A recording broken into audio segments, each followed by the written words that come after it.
The main character's life took a wrong turn overnight, and she couldn't understand whether this really happened when she was born an orphan. Or perhaps it could have happened when the boss she swore to dedicate her life to betrayed her and then tried to kill her.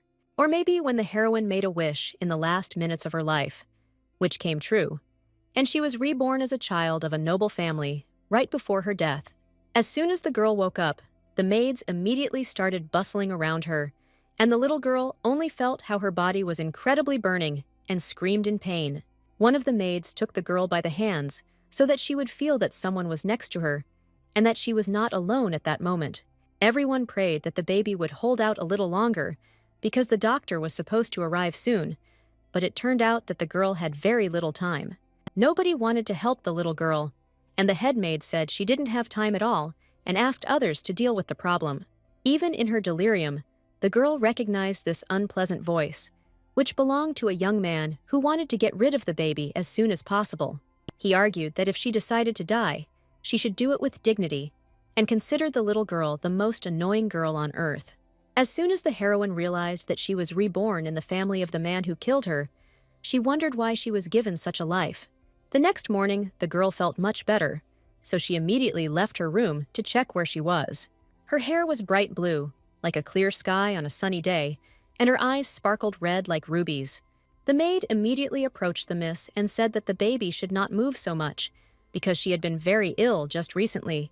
But the girl waved her arms and claimed that now she could run around freely and that nothing hurt anymore.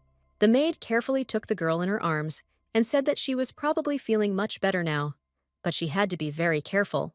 And it's better to rest in your room, because if something goes wrong, her temperature may rise again. In this case, the maid may be kicked out of Burano's house for an inappropriate attitude to her work. No matter how many times the main character heard the name of this family, she could not get used to the fact that she was reborn in the family estate of Burano. In her past life, the heroine worked as a secretary in this very place for 10 years, and it was here that all of Harvanik Burano's executions began. Even after her rebirth, the baby was firmly connected to this place, and the family estate did not want to let her go.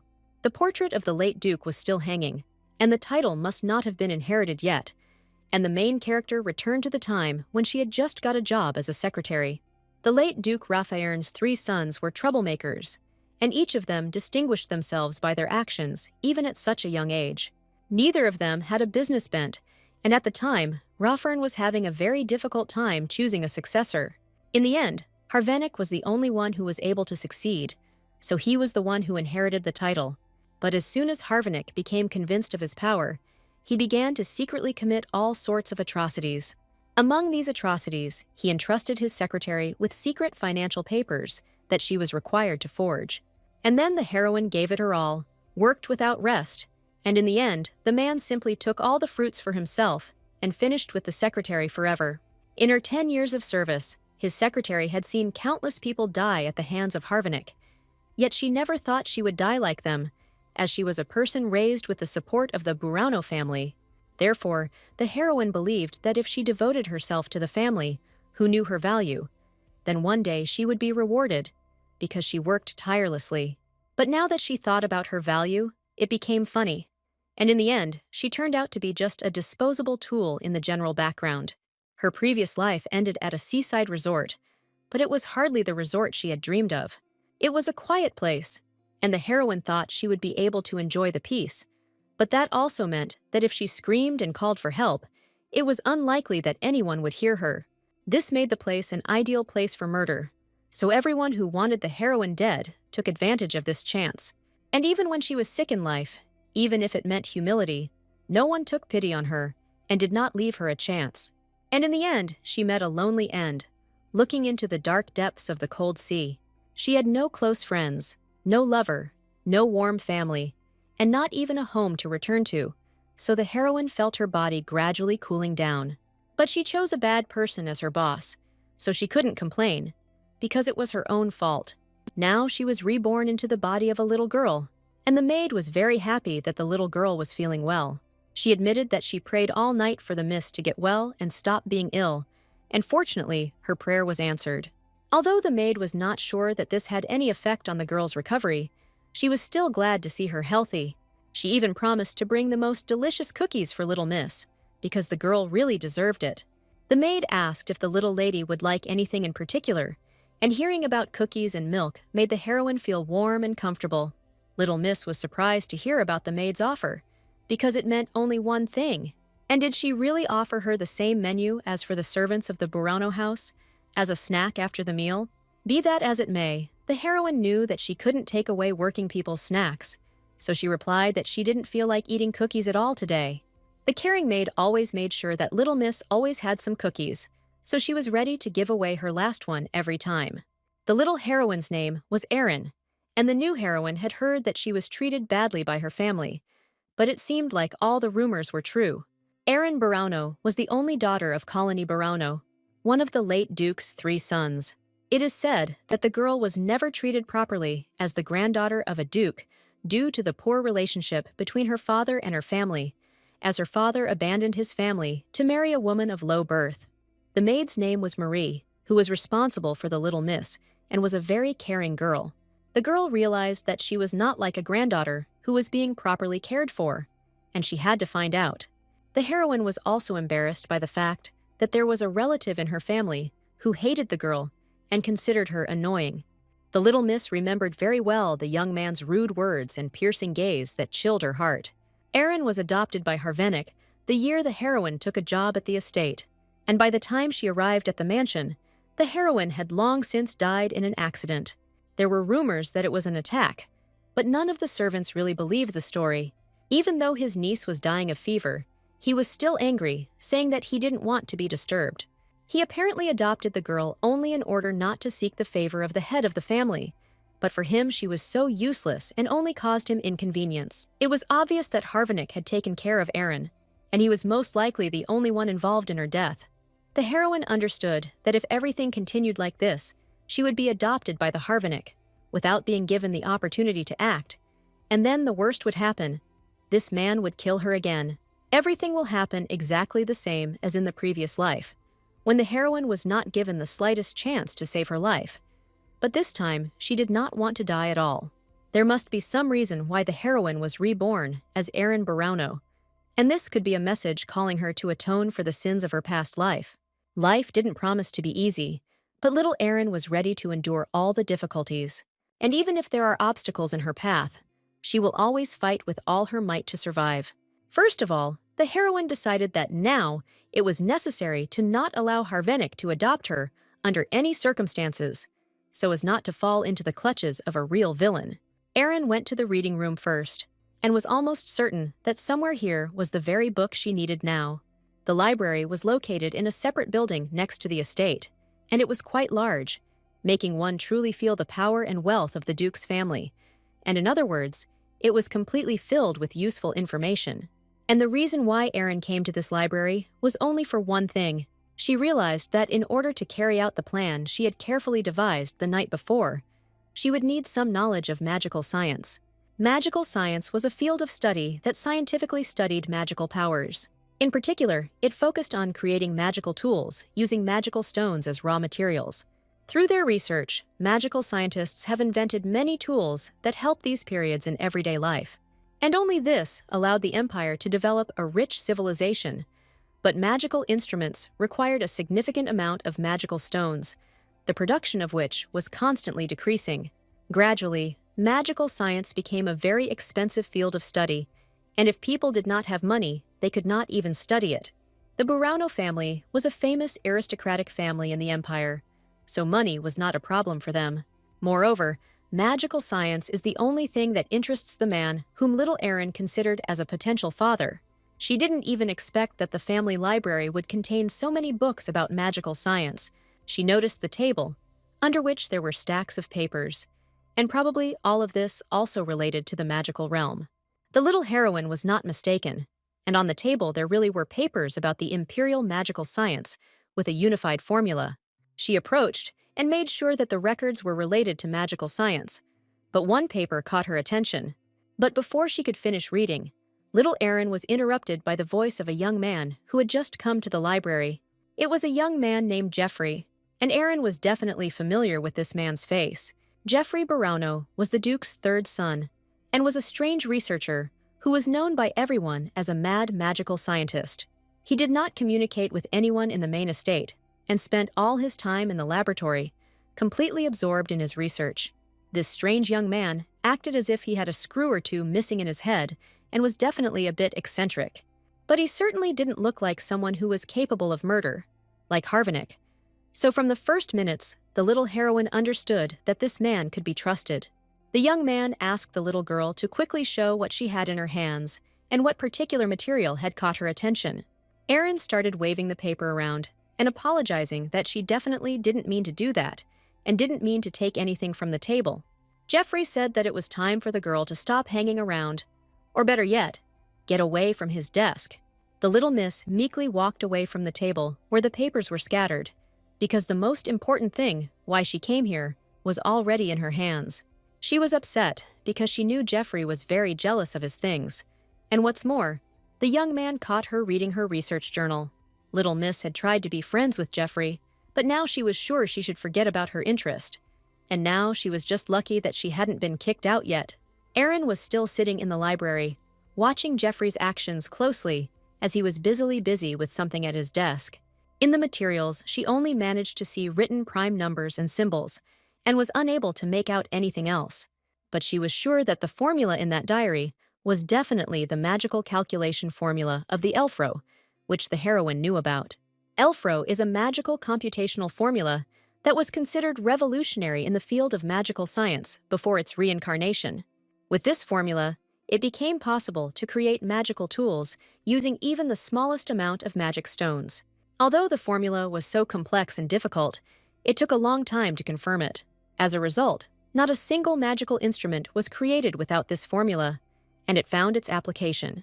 After becoming the heir, Harvanik began to wind down the family business one by one. Despite the fact that almost the entire family fortune was squandered, the family was able to stay afloat solely thanks to the Elfro. In his past life, Harvanik was incredibly proud that his family benefited from his discovery, and bragged about the fact endlessly. And there was another interesting fact. The basis of that formula was in the hands of Jeffrey, and there is another option that Harvanik stole Jeffrey's research and used it. Erin was incredibly eager to tell him that the formula would become a very important invention in just a few years, and he just needed to wait. Now the most important thing is to not allow Harvanik to take possession of this formula and appropriate it for himself. The heroine understood that Jeffrey probably didn't care about such things as long as he could do his research, and if he cared, he would most likely have already come to the little Miss's office in his past life and created real hell. But the young man had absolutely no interest in the little girl and was completely absorbed in his favorite activity. Judging by Jeffrey's strange reaction, the little Miss decided that he must be having trouble with something, since the young man kept grabbing his head. It's quite possible that he can't solve the riddle of one new formula, and that's why he's so nervous.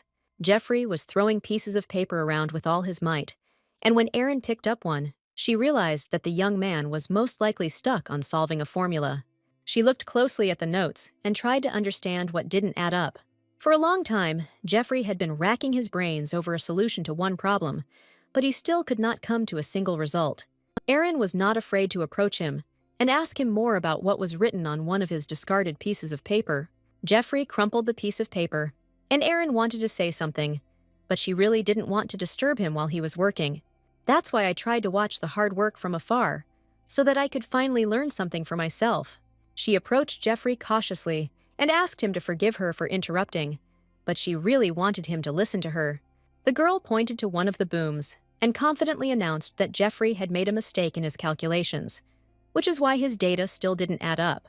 The young man shouted, "What nonsense is this little girl talking about, because she can't understand anything about mathematical calculations?"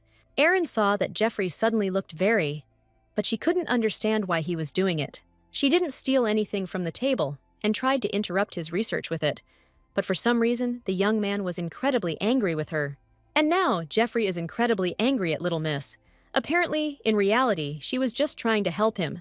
Erin was not afraid to state once again that the young man's calculations were incorrect in at least 3 places. Little Miss shouted these words loudly so that Jeffrey would finally hear her and take her into account. But she didn't want to discuss anything more with him, and as soon as he finally realized that he had made a mistake in his calculations, the girl immediately ran out of the reading room. She ran to her room and was angry at herself for blurting out something like that without thinking about the consequences. If she had forgotten about adoption, she would probably have made the worst impression of her life. And now Erin had no idea what to do next. Now, the question of being a Rennie could hardly be relevant, and Erin understood that she simply had to apologize to Jeffrey, because that was all she could do. She decided that she should go to the library and take the books she had missed yesterday, and if Jeffrey was there, she should just say a few words of apology. She didn't have time to open the handle of the library door when the door swung open and an enraged young man stood in front of her. It was hard to see the sweet Jeffrey in this creature, because now he looked simply crazy, so crazy that little miss was even scared by his appearance and shouted for Jeffrey not to come near her. But the young man hurried to show the girl a piece of paper covered with writing, where he was probably trying to solve that very formula. He pointed out the 3 places that Erin had mentioned earlier and wanted to know if he had found the error correctly. Holding the paper in his hands, Jeffrey waited for the little miss to look at it carefully and give her opinion, because it was she who pointed out the 3 main mistakes. Looking at the written piece of paper, Erin was surprised and asked what Jeffrey wanted to show her, and it is unlikely that this young man would have come all this way just to make sure that he had pointed out 3 major mistakes. Jeffrey waited for Erin to look at the written sheet carefully, and finally, the girl answered that these were exactly the mistakes. As soon as he got an answer, he immediately asked since when Erin started poking her nose into his research. But in fact, the girl had only become familiar with his research yesterday, but Jeffrey refused to believe it. He asked if a little girl could have discovered 3 serious errors in such a short period of time, and that this was not the kind of research that could be understood just by looking at it. And she definitely couldn't know the equation, as well as the high-level formulas that are used in magical techniques. But unexpectedly for Jeffrey, Erin replied that she even knew high-level formulas that contained addition and subtraction functions. Jeffrey found this very suspicious, and the little heroine asked to simply check if the young man did not trust her so much. This idea seemed quite interesting to the crazy researcher, because he would gladly check how true the girl's knowledge was. That's why, after a while, Erin was sitting opposite Jeffrey, and he offered her several sheets of paper covered with writing and asked her to check if they contained any errors. Erin knew that even if she was reborn, she did not stop understanding magical formulas, so she agreed to complete the task. It didn't take long for Erin to spot the mistakes right away, so once she figured it out, she gave Jeffrey the answer right away. She carefully looked through each page and pointed out every mistake she could find. And Jeffrey, having tested the girl's knowledge, could not believe that she had actually solved all the equations in her head. The calculations were indeed marked up, and they were made right in front of Jeffrey, so he personally saw the incredible speed of checking the material, and Erin was indignant. Was Jeffrey really surprised by her knowledge? In her past life, she was one of the most gifted in the orphanage, which earned her the patronage of the Burano family. She was always confident in her ability to work with numbers, and could solve calculations in magical sciences even with her eyes closed. The young man was puzzled, because at such a speed, Erin could do the calculations while he was checking, which meant that Jeffrey would finally be able to understand why he had been failing all the time. He knew that with this little girl, he would be able to do more calculations in a short period of time. Erin was only 7 years old, and Jeffrey knew that the girl was still too young, but in this situation, it probably didn't matter. He asked her to come during the day to once again verify her knowledge and skills. Jeffrey made an appointment at his lab, grabbed a pile of papers, and immediately headed there to prepare some calculations. He informed her that from now on, the little miss would be his personal assistant, and that was why she should come to the laboratory. The heroine really wanted to attract Jeffrey's attention all this time, but she never expected to become his personal assistant. The young man warned that there would be a lesson for Erin, so she needed to come to class. Jeffrey went to the lab to prepare for the lesson, but suddenly he turned around and addressed the girl. He asked her if she had something she liked more than anything else in the world. Every child should have a video of it. Every child should have a favorite treat. And there are no children who would not prefer one thing. Erin loved all kinds of delicious things, but they were usually too expensive to eat, so the girl didn't even know what to answer. She admitted in a trembling voice that she really loved cookies, and Jeffrey looked at her with surprised eyes. Erin replied that she actually loved cookies very much, and the young man did not bother the girl with questions anymore. After some time, Erin stood near the doors of Jeffrey's laboratory and felt that she was very nervous because the young man promised to make her his assistant. Her biggest fear was that she would work endlessly, like in her past life, and would eventually be adopted by Harvinik. But for now, Erin decided not to think about the bad. And now her only option was from Jeffrey. And if that was the case, this time she would definitely win his favor. Little Miss plucked up her courage and knocked on the lab door, preparing for her first important lesson in magic class. Opening the door, she immediately saw the largest laboratory imaginable. This place was even much better than Erin had imagined, and it was surprising to see that Jeffrey spent all his time here. He showed her a table to work on, warning her that the head butler had prepared it in a hurry, and that later he would definitely bring the girl a larger table. The young man asked the little miss to wait a little, as he needed to finish some important work. He allowed us to calmly take everything that was on the table, as well as food that had been prepared recently. On the table, Erin saw a dish with a fork next to it, and it was probably what Jeffrey was talking about.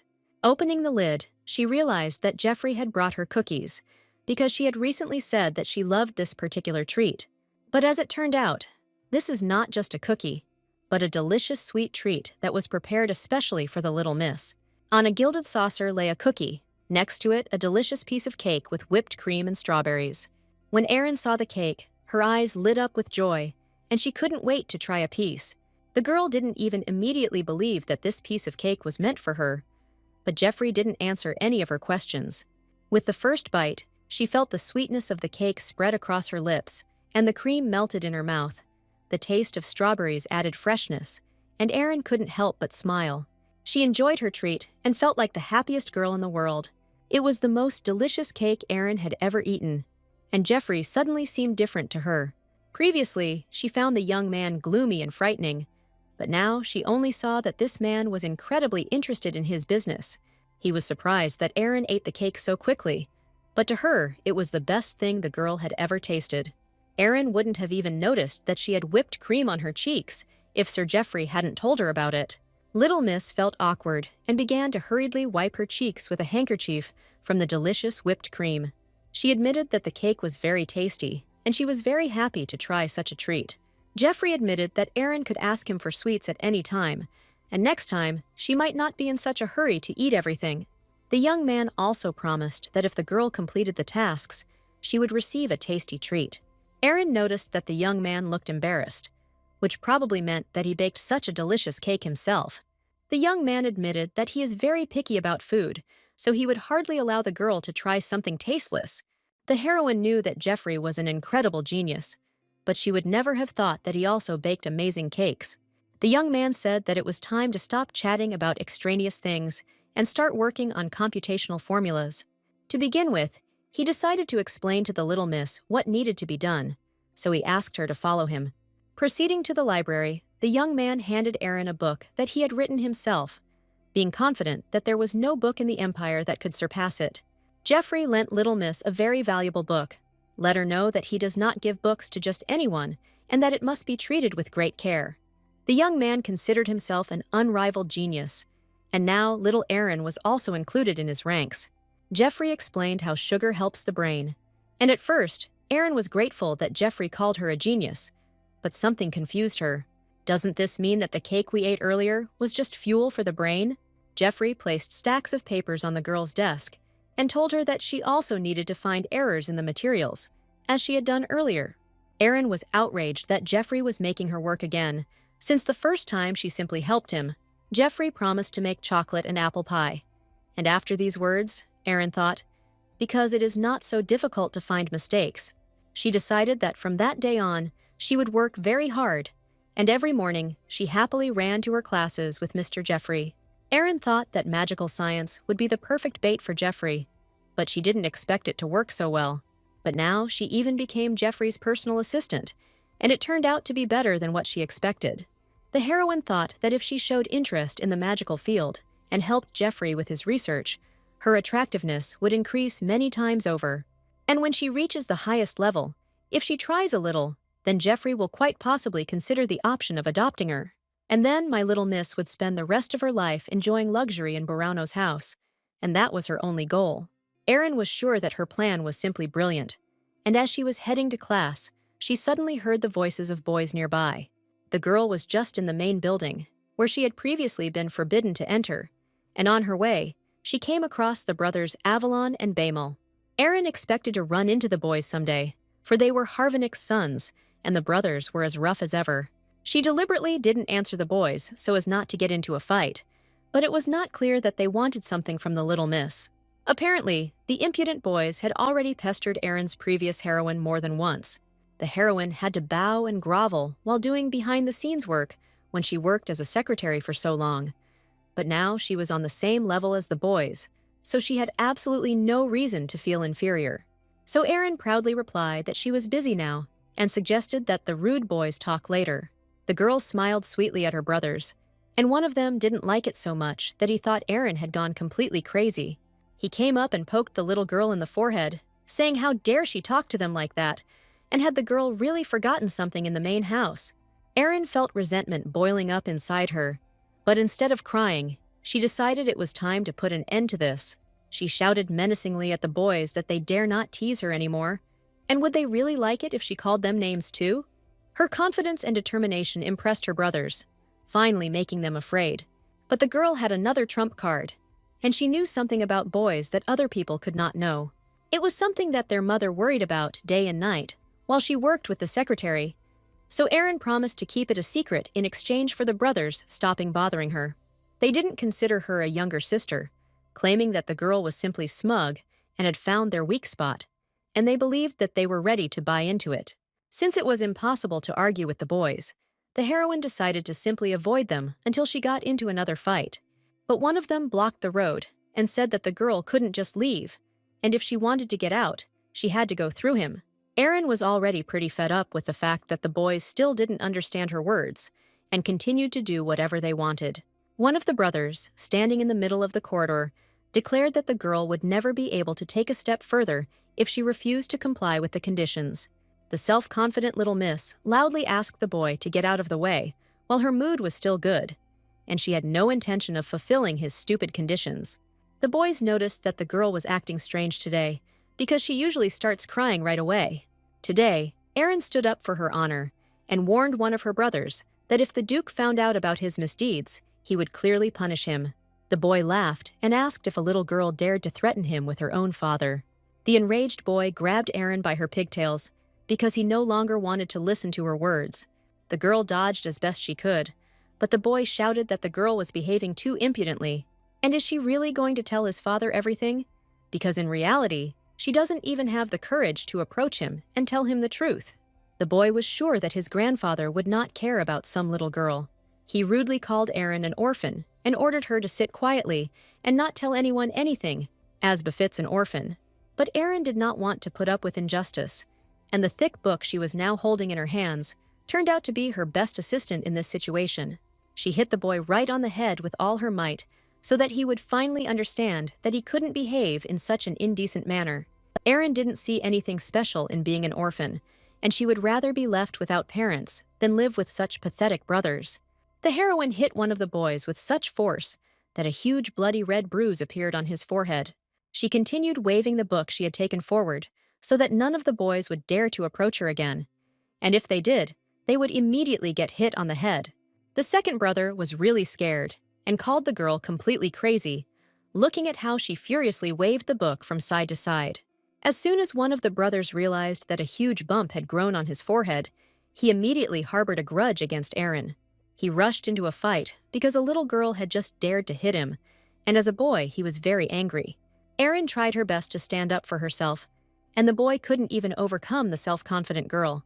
Once he realized that he couldn't defeat the girl, the only option left was to turn to his father and complain about the worthless Erin.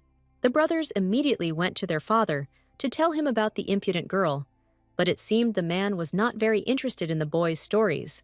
They asked for Erin to be punished, claiming that the stranger had hit one of them, and the boy even had a huge bruise on his forehead. They brought Erin along with them by the hand, and she looked as battered as one of the brothers. Seeing little Erin, the young man asked if it was because of her that the boys were having problems again. The boys insisted that they simply asked why the girl had come to the main house, and she began to call them names and fight. The heroine did not understand how the boys could lie so brazenly, because in reality, everything was completely different. She tried her best to make it clear that she shouldn't be offended, but the brothers still behaved inappropriately. One of them asked the father to teach the girl good manners, and now he only enjoyed the high title of the family. Much to his surprise, his father asked his son to calm down after he was beaten by a girl who was even shorter than him. He asked Aaron to apologize to her older brothers and be the first to end this nonsense that was happening between the children. Aaron wondered why she had to apologize first, after the boys had called her a freeloader and an orphan, and then grabbed her by the hair and started a fight. She really wanted to tell the gentleman the whole truth. But for now, she just stood there and remained silent in response to all of His Highness's questions. The young man said that she should have kept a low profile, but now she dared to ignore the words of the owner of this estate. The girl remained silent, and the father of the family asked her to apologize to everyone and admit her guilt. She thought that everything would end much faster, but now her father and family have also taken it upon themselves to teach her. The heroine knew this look of Harvinick's all too well, and when she worked as a secretary, she often encountered it. And this look meant that it was time for the girl to shut her mouth and never catch his eye again. She knew that her father would not let her go until she apologized, and in that case, she would probably be better off giving in and admitting her guilt. Little Miss did not understand what betrayal the past heroine had committed, that she deserved such humiliation and the attitude of the head of the family, as well as his sons. But suddenly, she saw Jeffrey, who had probably just recently come into his brother's office. Aaron didn't want Jeffrey to know that she had gotten into a fight with her brazen brothers while rushing to his class. She really wanted to believe that Jeffrey was just passing by, and by pure chance decided to stop by to see his relative.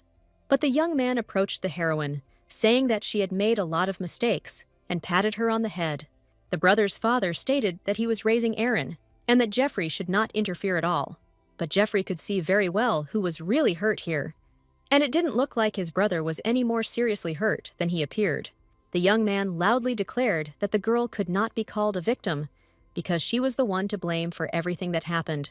He was sure that it was Aaron who had caused the mess, and considered her a capricious girl who was always getting in the way and poking her nose into everything.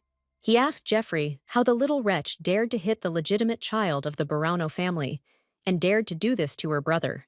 These words only made Jeffrey smile, because he knew perfectly well that the boys were not Aaron's brothers.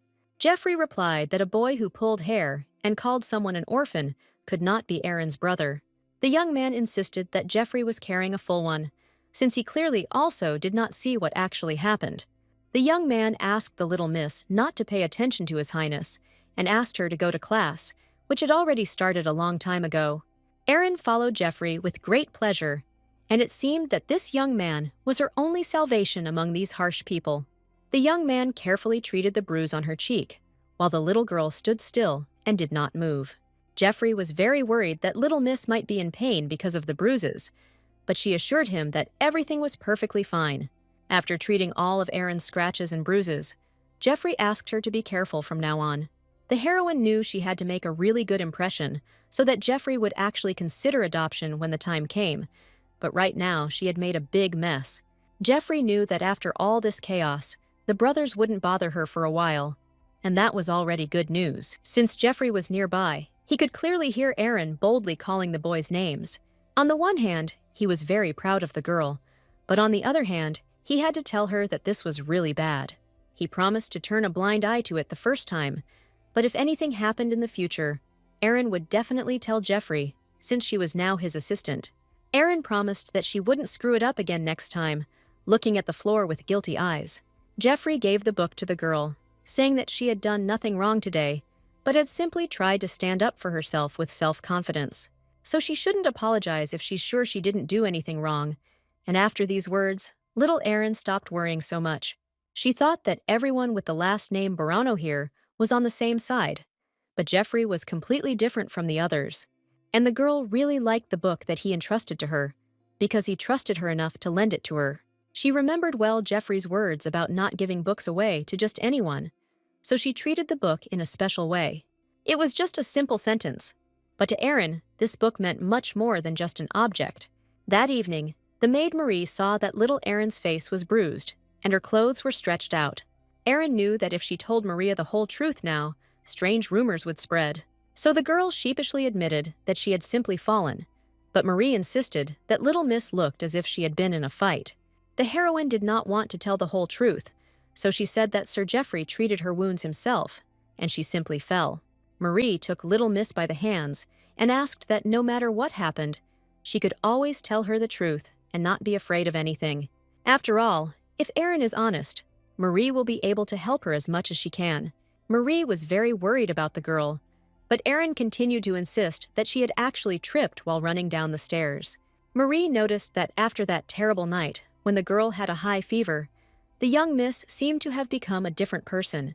The heroine understood perfectly well why Marie had come to such conclusions, because the only thing she cared about after waking up in this case was how to survive, and did not even think about what the real Erin was like. And if anyone had suspected, it would have been Marie, who was closest to Erin. The girl just wanted to explain everything to Marie so that she wouldn't worry and would quickly forget about what she had seen. Marie admitted that the young lady has grown a lot during this time and has become a very strong girl, but she should not hide when she feels severe pain, because there are people nearby with whom she can share it. Marie caringly asked Erin to share her feelings if she felt very sad or sorrowful, and she promised that she could support the baby in any case, no matter what happened, and was always ready to help her. This day was very busy, but the little heroine did not want to deviate from her planned plan, so she immediately began to sort out her affairs and look for answers to the questions she had to find. She recently managed to get hold of materials that Geoffrey was going to throw away, but he just doesn't know yet that they will soon gain popularity. The little lady thought ahead and decided that if they started selling the materials now, then when the demand skyrocketed, their price would be very high, and they would definitely attract constant attention. But now all that remains is to fully check the materials and eliminate any shortcomings in them. 3 days ago, Geoffrey suddenly left for the royal palace, and in the heroine's past life, he also left. But everything did not happen so quickly, so for Erin, his departure was very sudden. Perhaps the fact that Erin was now his personal assistant sped up the timeline compared to before. And unless events change radically from the past, Geoffrey will be very busy when he returns. Erin decided that before that happened, she needed to distribute the products, but a 7-year-old child would hardly be able to do that quickly. While Erin was thinking about her plan, she didn't notice someone entering the office. Turning around, she saw a tall, stately man in a corduroy jacket standing in front of her, who asked what the girl was doing there. The last time Erin saw this man in her past life, he looked sick, but now he still seems healthy. It was her grandfather, whom Erin immediately greeted and was scared. She didn't understand what she should do now, because she had never spoken to the Duke face to face. Erin replied that she had become Geoffrey's personal assistant and was therefore in his laboratory, and the man asked where the young man himself was in that case. Erin said that Geoffrey had left for the palace a few days ago and was definitely not here now. For some reason, upon hearing this news, the man became incredibly angry, as if Geoffrey had been forbidden to travel anywhere. His father believed that his son was wasting his life working in the lab, and therefore he was not happy with Geoffrey going to the palace. And the man had long since decided to throw him out of the estate if his son continued in the same spirit. It was true that Geoffrey was obsessed with his research, but not so obsessed that he didn't know what he was researching, as rumors around the mansion said. The Duke simply didn't yet know that his son was conducting research on something as important as the Elfro formula. The man even wanted to take the laboratory away from his son, and at that moment, little Erin couldn't stand it and screamed that her grandfather couldn't do that. He asked the butler to wait a little, and the man already said that everything was prepared for the gentleman. He wanted to give the girl a word, and Erin assured him that he could not kick Geoffrey out of the lab, because he was not doing anything useless. And as his newly appointed assistant, she knows that if the research is perfect, it will be of great help to the entire empire. In fact, the gentleman had no idea how huge the profits from Geoffrey's research would be, and it would be enough to provide for 3 generations. Little Miss insisted that Geoffrey would soon be earning money and would not have to beg for anything anymore. After listening to the girl's opinion, the gentleman was very surprised, because could these words really belong to Geoffrey himself? Erin tried to defend his research, But the man saw in his son only a madman, held back by the past. The girl was completely surprised by her father's words, because she had actually been doing useful research with Jeffrey. The little girl managed to convince the man, but he warned her that if the lady tried to deceive him, she would be in trouble. Grandfather was interested in what the young lady was doing while acting as a research assistant. Erin said that she finds incorrect calculations and corrects the errors, after which the calculations become correct. Jeffrey called the little girl a genius of calculations, and at such a young age, she already understood a lot about mental arithmetic. So the little miss still managed to interest her grandfather, and he looked at the notes with calculations with pleasure. The butler admitted that he didn't really understand the equations used in magical science, but he was impressed by the mental solution. And that meant that a little girl could solve any equation in her head, and that was just amazing. After looking at the calculations, the man noted that the equation was quite complex for such a young age. Could it be that little Erin was really solving equations and correcting them on her own? The little lady told.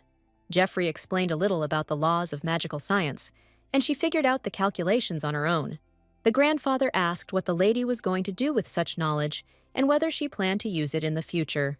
Jeffrey explained to the little miss that she could use her knowledge as she wished, and Grandpa asked, looking at one of the papers, whether the drawings were the result of her research. The girl admitted that the calculations really belonged to her, and the man thought that the little miss was trying to study them herself. The little girl would not like to study the equations in detail, but she has a goal that she is pursuing.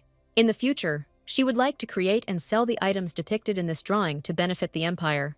Grandfather looked at her calculations again and asked if she really wanted to create what was in the picture and sell it to people.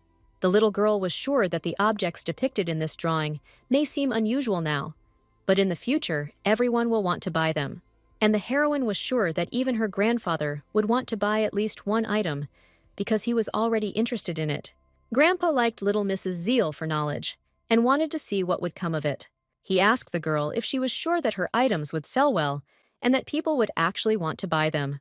Grandfather saw in little Erin a young explorer who, even at such a young age, wanted to be of use to people. And even if research funding is cut off after the annual meeting, these items can still be produced independently. Erin hadn't yet had time to fully express her ideas, but she saw that the Duke was already interested. She had just started to explain, but the man replied that if Erin was telling the truth, there would be no problem with funding. Irene didn't think that she had just made a mistake. She told everything to her grandfather because she wanted to share her ideas with him. This time, he heard enough from the little miss to realize that she really knew about many things. Just like adults, Grandfather asked the little girl to stop sitting here alone and return to her room because she also needed to rest. Holding the crumpled paper in her hands, the heroine began to worry that she had just been talking about the drawings in vain and that the Duke had probably not come here for this in the first place. As soon as Grandpa left the lab, Little Miss decided that she had only made the situation worse, and she probably should have waited a little longer with the results of her calculations. After talking with Erin, the gentleman left with the butler, and then asked if His Highness was really not going to get rid of the laboratory. But now the Duke decided to step aside and give Jeffrey a chance, leaving the matter until the annual meeting. He asked the butler what he thought about everything that was happening, since today they had learned some details. The Duke didn't even want to hear about his son, and the name Jeffrey now caused him wild irritation. The butler admitted that the young lady was much smarter than her peers and had enormous potential. But on the day she first arrived at the mansion, this girl did not say a word. Once upon a time, the heroine simply wanted to leave home so that no one would ever see her again, because her father was against her wishes. But now the Duke saw great potential in the young lady, and she was clearly eager for knowledge. Her father was always sure that he would leave the family, but he died suddenly, leaving behind only his daughter. Left alone, this girl would not be able to understand the world of adults, so the Duke decided to take her in. But nevertheless, Erin changed a lot. The butler suggested that perhaps the young lady's true nature was showing, since children quickly adapt to new surroundings. He asked the Duke what he thought of the young lady receiving an education like the young lord's. After all, the Birauno family is known for its support and education of talented children, and the abilities of the young ladies perfectly match this motto. Erin was certainly talented, but she was still too young to pass the test. But the Duke still thought that the girl was too young, and that she was still just a child. The Duke admitted that they did not expect this at all, but simply thought that if Geoffrey heard about it, he might pull himself together. But the Duke's thoughts were about to crumble into dust, turning out to be completely wrong. He had a young assistant, Erin, who had accumulated a lot of calculations that she wanted to show her grandfather. Today was a special day, and the young miss was standing outside the Duke's office, expecting that by this time, the meeting with his confidants should be over. The Duke usually divides his time between the mansion in the capital of the empire and the castle, but this time he stayed in the castle for quite a long time. Probably because he was preparing for the annual meeting where the whole family would gather to present their achievements or make an important decision. The decisions made here are strictly regulated, and it will take another year to change them, so no family member misses the meeting.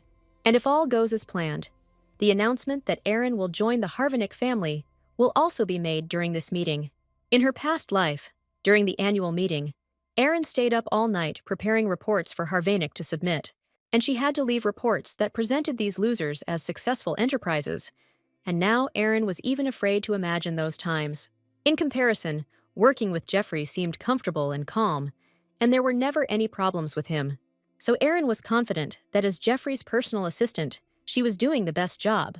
If the meeting announced her adoption and, in addition, the end of Geoffrey's research, it would truly be irreversible. Of course, in the heroine's past life, there was no talk of stopping research, but the circumstances this time were a little different, and Erin couldn't just sit back. And she also couldn't be completely sure that everything she had planned would work out correctly. Little Erin tried to push away the bad thoughts and tried to stop worrying for no reason. If this was the Duke, who had supported Burono as its leader all his life, then this proposal would definitely attract his attention. After all, today was an important day for her, and she knocked on the door of the office where one of the meetings was taking place. The door was opened for the little miss by a young man who, seeing the girl in front of him, did not immediately understand what was going on. Adults immediately approached Erin, and one of the ladies asked what happened and why such a young lady decided to visit them. The lady was delighted, because young Erin had an incredibly beautiful flower dress, and the baby looked simply wonderful. Everyone began to whisper that the young lady was the child of the late colony, and now that it was mentioned, Erin really did look like her father. She knew very well that the Duke trusted and relied most on his close associates gathered here today. If she makes a good impression on her, it might be more effective than impressing the Duke himself. Among the adults, she saw a familiar young man, and it was Viscount Deuce, who immediately recognized little Erin. The little miss confessed that she would like to see her grandfather, and the Viscount did not at first understand whom she was talking about. He asked if the girl had brought the drawing to show to the head of the family, since she was holding several notebooks in her hands. An assistant standing nearby suggested that the girl must have written the letter at her age to celebrate learning to write. Erin felt a little awkward, because everyone thought that she couldn't even write or read yet. The Viscount asked the butler to stop chatting and turn to the little miss. He happily promised to take her to her grandfather and asked her to follow him. They stopped at one door, and the young man said that the head of the family was inside behind closed doors. He opened the door, holding the little girl by the hand, and greeted the lord, informing him that the young lady had come and was very eager to see him. The Duke was surprised that Erin had arrived during the meeting, so he asked what the Viscount had just said. The little girl did not want to expose the Viscount anymore, and lowering her eyes, greeted her grandfather. She heard the adults whispering behind her, noticing that the little girl was so nervous that she couldn't even lift her head. One of the ladies decided to help little Amos and told her that the lady had come here to give something to her grandfather, and she had tried very hard to get to the end of the meeting. The Duke asked his granddaughter to come closer, because it was not in vain that the girl had tried so hard all this time. Erin still couldn't raise her head because she was very worried and embarrassed, and the adults were still standing next to her and apparently weren't going to leave. The girl pulled herself together, turned to her grandfather, and said that she wanted to show him something. At that time, Erin saw the gentleman angry with Geoffrey, so it was not surprising that the little girl was a little afraid of this man. The caring lady sat Erin on the sofa opposite her grandfather so that she could show everyone her notebooks. She handed him one of the notebooks, and grandfather asked if he really needed to look at them right now. Erin was very persistent, and the Duke did not resist the little lady's will. But he wasn't the only one interested in Aaron's notebook, because there were still people standing next to the Duke, also looking attentively at the sheets of paper covered with writing. The ladies and boys admitted that they were really curious about how well the young lady could draw, and perhaps she had already learned to write. The Duke was outraged that his close associates still had not left, stating that they already had enough work to do. He finally convinced the people to disperse so he could look at Aaron's notebooks in peace. But one young man remained standing nearby, declaring that he had to wait a little longer. He admitted that an interesting thought had just occurred to him, but he forgot to mention it. The young man noticed that even when the Duke read the most secret documents, he was never so attentive and slow. The Viscount wondered if the letter sent to the young lady might contain something threatening, but still the Duke would not read such a letter with such an expression on his face. Suddenly, the Duke burst into loud laughter, and the little lady and the Viscount stood there in bewilderment. They were curious about what the Duke saw as so funny in the girl's materials, stating that she had brought him something unusual. The Viscount asked to look at the materials, and the Duke was happy to provide him with the notebook. These are the notebooks the little girl asked to preserve Sir Geoffrey's laboratory and research funds in the form they are in. But in return, Aaron asked to turn the drawings into products and sell them. And this is not some sweet letter from a granddaughter. This is an actual business proposal. The Viscount was surprised how a little girl was trying to persuade the head of a trading empire to cooperate with the help of a clumsy, childish letter. Now, the young man understood why the Duke turned each page so carefully, because each line contained important information, and if he agreed to manufacture the product according to the drawings, the Duke had to turn over the next page, which was still a secret. In fact, little Aaron came up with a proposal, written in response pencils, which even included the ability to subjugate a negotiating partner, and that is why her proposal immediately interested the Duke. The Duke immediately asked what he was going to do if they suffered losses, but the girl assured him that her grandfather would not go into the red anyway. Aaron promised that if the goods did not sell, the Duke could dismantle them and reuse the materials. And even taking into account production compared to research funds, it was completely unworthy of attention. In other words, no matter how poorly the products sell, it will at least achieve the goal and reduce research costs. The Duke read the materials carefully, and Aaron reported that, in essence, it was a mutually beneficial deal for her and her grandfather. And even if they don't succeed, they still won't lose profit and will break even, which in itself sounded strange. After thinking for a moment, the Duke turned to the Viscount, and he probably already knew what to do next. The Duke asked if they had any magic stones left that they could use, and they should have some left over. The Duke turned to the little lady and asked if she would like to try what she had suggested using the magic stones. Aaron herself could not believe that her idea had become such a success so quickly, and that soon she would be able to manufacture products from her own drawings. She didn't quite understand what her grandfather meant, but she listened carefully to every word he said. He pointed to the first drawing and asked if this was the first product that little Aaron had decided to sell. The Duke suggested that they start with a prototype of the image and promised to appoint a person who could help Aaron with this. And once the product is ready, the Duke will help distribute it by selling it in his stores. The Viscount suggested that everything was quite possible, but first he needed to know what he was selling. The Duke understood that this subject was unusual for them, but in the future, its popularity would be very high. The Duke was as incomprehensible to this object as he was to the Viscount, but little Aaron knew all its secrets. She was very happy to hear that her grandfather had decided to try to create items from her drawings, and she was looking forward to seeing what would happen. With a happy smile on her face, Aaron promised to try her best, because she really wanted everything to work out. The heroine was incredibly happy that she managed to make a bet with her grandfather, and for her it was a huge success. She was still happy, even though she wasn't going to get any money from the sales of the products, knowing that this was the only way she could save Geoffrey's lab. Aaron was confident that everything would be fine this way, and was going to focus on manufacturing the products, and check the necessary error logs right before Geoffrey's return.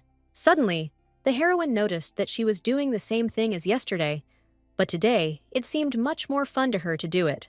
And did it really happen because she got rid of one burden, but she still had the question of adoption?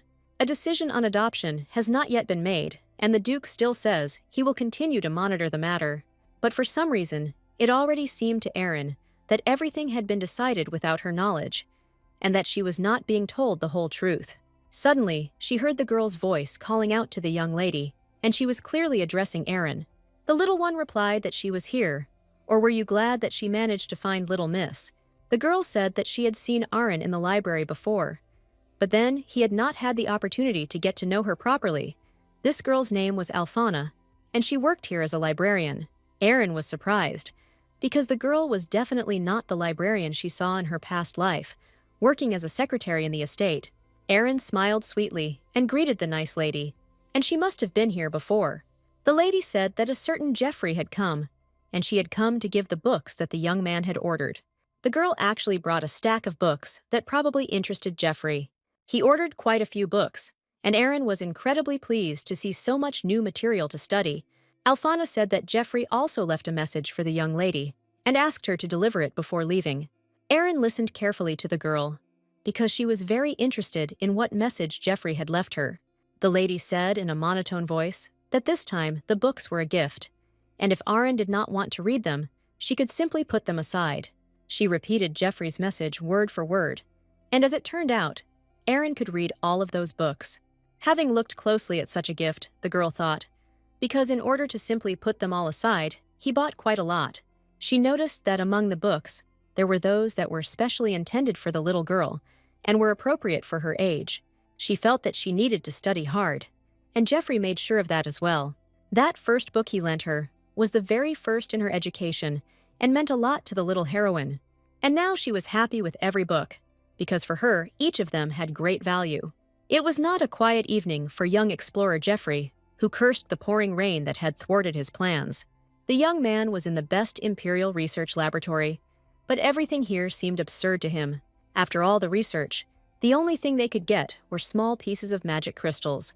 And looking at him, Jeffrey could not believe that all his research seemed to be in vain. Jeffrey was disappointed because he felt like his efforts were not bringing success, and everything he did was just in vain. He tried to determine the composition from the burn marks, and all the scientists said that this was an impossible task.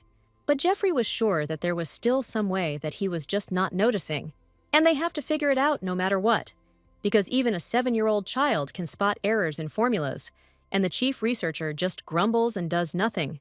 Jeffrey thought about it, because thanks to Erin, his research had finally moved beyond the dead point. And then the little girl spoke about it as if there was nothing special about it. Although she found 3 most important mistakes, Jeffrey noticed that even though Erin spent all day in the lab, she didn't look bored or depressed.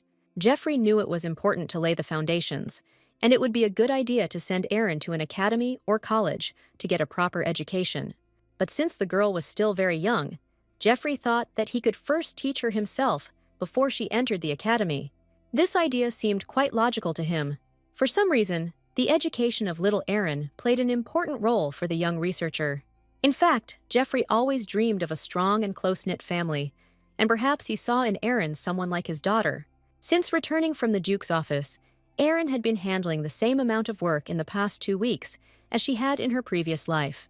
She had finished the journaling assignment that Jeffrey had assigned her and was planning to finish reading an interesting book before he returned.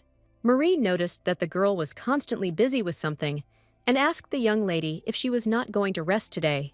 Marie was indignant that at such a time she should go outside and walk in the garden, breathe fresh air, and children grow well when they play outside.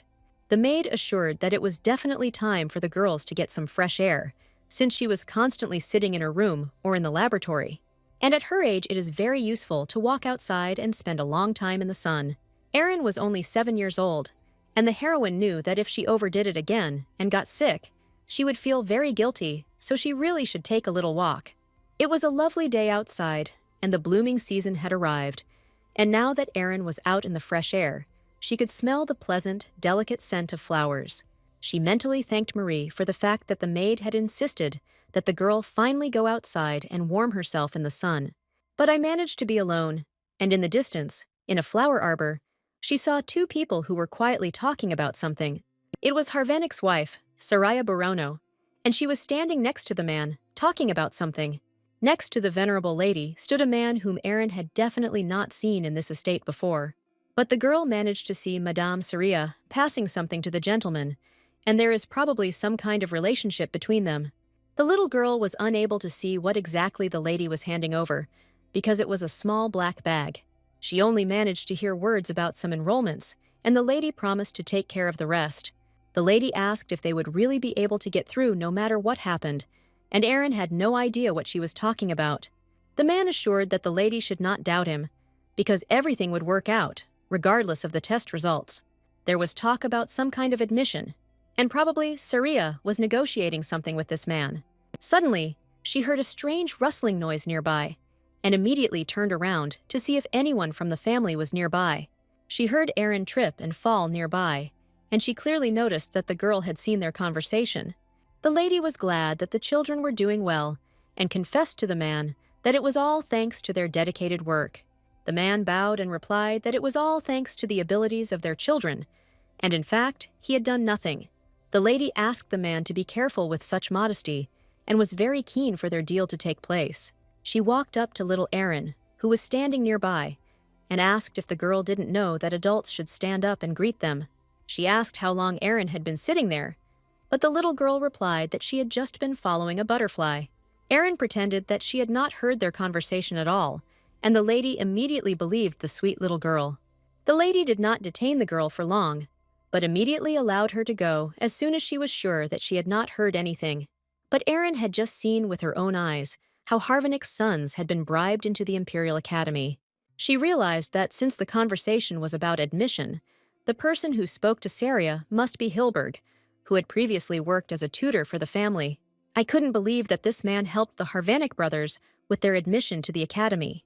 And in any case, the heroine decided to remember this situation and take advantage of it someday, thinking that in such moments, it would be nice to have a magical recording device.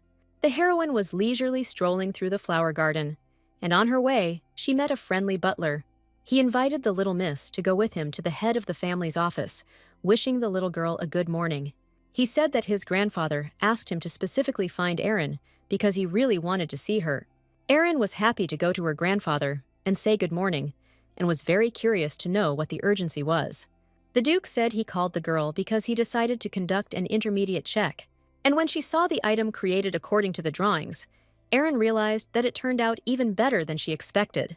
That first item was a portable hairdryer, which would become a very popular product in the future. This hairdrying item will become known to people, so it will not be a new thing for the public. But Erin knew the true value of this product was its long-term use, and all other items of the same type cannot boast such performance. The Duke admitted that, as the little lady had previously suggested, there was indeed a great demand for the product. The first 50 hairdryers that were produced were sold out as soon as they were put on display in a shop in the central town of the empire. The Duke also described how young aristocratic women would line up to order the item, and it was indeed a popular item. This is why Erin originally wanted to sell a hairdryer, because the hot air machines used are large in size, and the heating and cooling process is very complex, so you can completely burn your hair. This device allows you to set the desired temperature, and all the ladies were delighted, because it was the first product that gained popularity when magical instruments became widespread. Although the Duke called it a midterm inspection, in fact all the goods had already been sold out. He asked the little lady what she thought about releasing more of these things, and Erin definitely liked the idea. And that meant the plan to close the lab during the annual meeting would be cancelled. Erin really wanted her grandfather not to interfere with Jeffrey's research, because it was very important to him. Unexpectedly, the man admitted that he was very sorry that all this time he had been inattentive to little Erin, and he should have said this at the first meeting, but he really wanted the girl to forgive his inattention. Erin replied that everything was fine, because she was just glad that she could just talk to her relatives. Grandfather stated that he wanted to make amends and offered Erin the opportunity to study, both as a change and as a gift. And the heroine could not believe that the Duke had decided to reward her in this way for her talent for selling. Erin admitted that she was already studying on her own, and her grandfather laughed, after which the answer was simply wonderful. In fact, the gentleman wanted to provide the girl with a systematic education so that she could further hone her abilities. The little lady was so happy that she couldn't even formulate what she felt now, but it was definitely something new and interesting. But suddenly, the very same man whom Erin had literally seen today, with Mrs. Harvanik, entered the office. The Duke noted that the man had arrived just in time, so he invited him to enter the office and sit down for a conversation. The man was at first embarrassed and apologized for keeping him waiting, but the Duke was sure that he had come at the most opportune moment. Aaron looked closely at the man and assumed that he probably saw her then during the conversation and thought that the girl told her grandfather everything. The Duke informed the man that the young lady he had spoken of earlier stood before him. The gentleman stated that the man would be tasked with developing the young lady's potential, and despite her young age, the speed of her learning would exceed all expectations. Grandfather asked Teacher Hilberg to greet little Aaron, because from now on, he would be in charge of her education. Hilberg was tasked with guiding Aaron in various areas until her path was firmly set. Aaron was very happy and welcomed the new teacher, because she really wanted to learn from a worthy person. The little miss bowed according to all the rules of etiquette, and the teacher noted that the little girl already had good knowledge. The butler believed that the young lady could excel at the training institute and enter the Royal Academy as a top student. The teacher wanted to start with the day of observation control, but the Duke asked to forget about it, because first they needed to attend the entrance ceremony of the best student. Aaron didn't understand at all what the adults were talking about, because she was just supposed to be studying in class. That night, Jeffrey finally returned to his home estate, and little Aaron waited until late at night for his return to show him all the work he had done. The young man admitted that he hadn't expected the girl to tidy up all the magazines while he was gone, but she even thought it was quite funny. She also read the books that Jeffrey had lent her and promised to continue to study diligently with the new books that had been given to her. She knew you wouldn't be able to come to the lab every day because of classes, and Jeffrey should have known that. She wondered if she should tell him that she wouldn't be able to come to the lab on the day she had to attend classes, but she really wanted him to know the truth. She immediately admitted that she had something to tell her teacher, since it was Jeffrey who had first begun her training. But after some time, it became clear that Jeffrey was outraged that someone had taken his assistant and sent her to other classes. The young man broke into the Duke's bedroom at night, because he was sure that it was the work of his father. The Duke asked her son to first learn good manners, but the young man became angry and insisted that his father was making decisions without consulting him. The Duke insisted that the child needed an education, not a job, which is why he decided to take matters into his own hands. Jeffrey didn't understand why his father claimed that he was forcing the girl to work in the lab, when that was not what was happening at all. But the man insisted. Jeffrey had forced a 7-year-old child and made him work alone, and he was not going to raise another good-for-nothing in this house. The little girl stood nearby and listened to the adults arguing, not understanding what she should do now. She simply followed her grandfather to stop him, but the situation quickly escalated. The young man warned that he would personally take care of the girl's training as an assistant, as well as her professional education, and it became clear to the heroine whether the Duke had been holding a grudge against his son all this time. Jeffrey was upset that he had been teaching Little Miss for a long time, and was not going to indulge his father's stubbornness. Aaron saw the situation getting worse and didn't know how to get the adults to stop fighting. After all, the only thing she was afraid of was that the Duke would kick Jeffrey out and all her efforts would go to waste. The little heroine had been enduring the adults' screams for a long time, but she understood that this could not continue any longer. And now she can't be afraid of anything, because if she doesn't say anything, everything will get out of control. So he clenched his fists and closed his eyes, and Irina said loudly, couldn't she do both? Because she could be an assistant and study at the same time. And even if it's just a professional relationship, she can't stop being Jeffrey's assistant, because it's the only way to continue seeing him. But the heroine also couldn't miss the chance to get the Duke's approval. Jeffrey promised to make sure that Aaron received the necessary knowledge by sending her to an academy or institute. But Aaron was only a child, and the Duke insisted that she be educated in the family. Jeffrey claimed that he knew the child's abilities, and that he should be the one to take care of her education. But the adults completely forgot to ask what little Aaron herself really wants when they decided her future for her. The butler didn't want the little girl to be nervous while the adults were arguing, and decided that the girl definitely needed his help. The man sat down in front of Aaron and asked the young lady if she could spare him a minute of her time. But the little girl did not answer him, and the butler continued to look closely at the girl. He saw a strong fear in the baby's eyes, and Aaron had probably never been so nervous in her life. Jeffrey and the Duke continued to shout loudly, claiming that each of them knew better what the girl needed. It all escalated into a fight between father and son, and suddenly, one of them knocked over the ink that was on the table. Drops of ink flew in all directions, and Erin seemed unable to breathe from fear and excitement, continuing to listen to the loud screams of adults next to her. Unable to contain her emotions, Erin burst into loud tears, her small shoulders shaking in convulsions and tears streaming down her cheeks. She couldn't understand why the adults were acting so rudely, and she wished they would just calm down and start laughing. Seeing her confused face, he turned away from the quarrel and approached the girl, and his father also froze, surprised that his anger immediately faded into the background. Jeffrey's father looked at his son and saw how his anger was destroying not only his own peace, but the world around him. Jeffrey approached the girl and admitted that he was very sorry that they made her cry so much. Carefully taking the baby in his arms, Jeffrey hugged her and decided to go to a calmer environment so that Erin could finally calm down. He brought the baby into the lab, and in this place, she finally felt comfortable and stopped crying.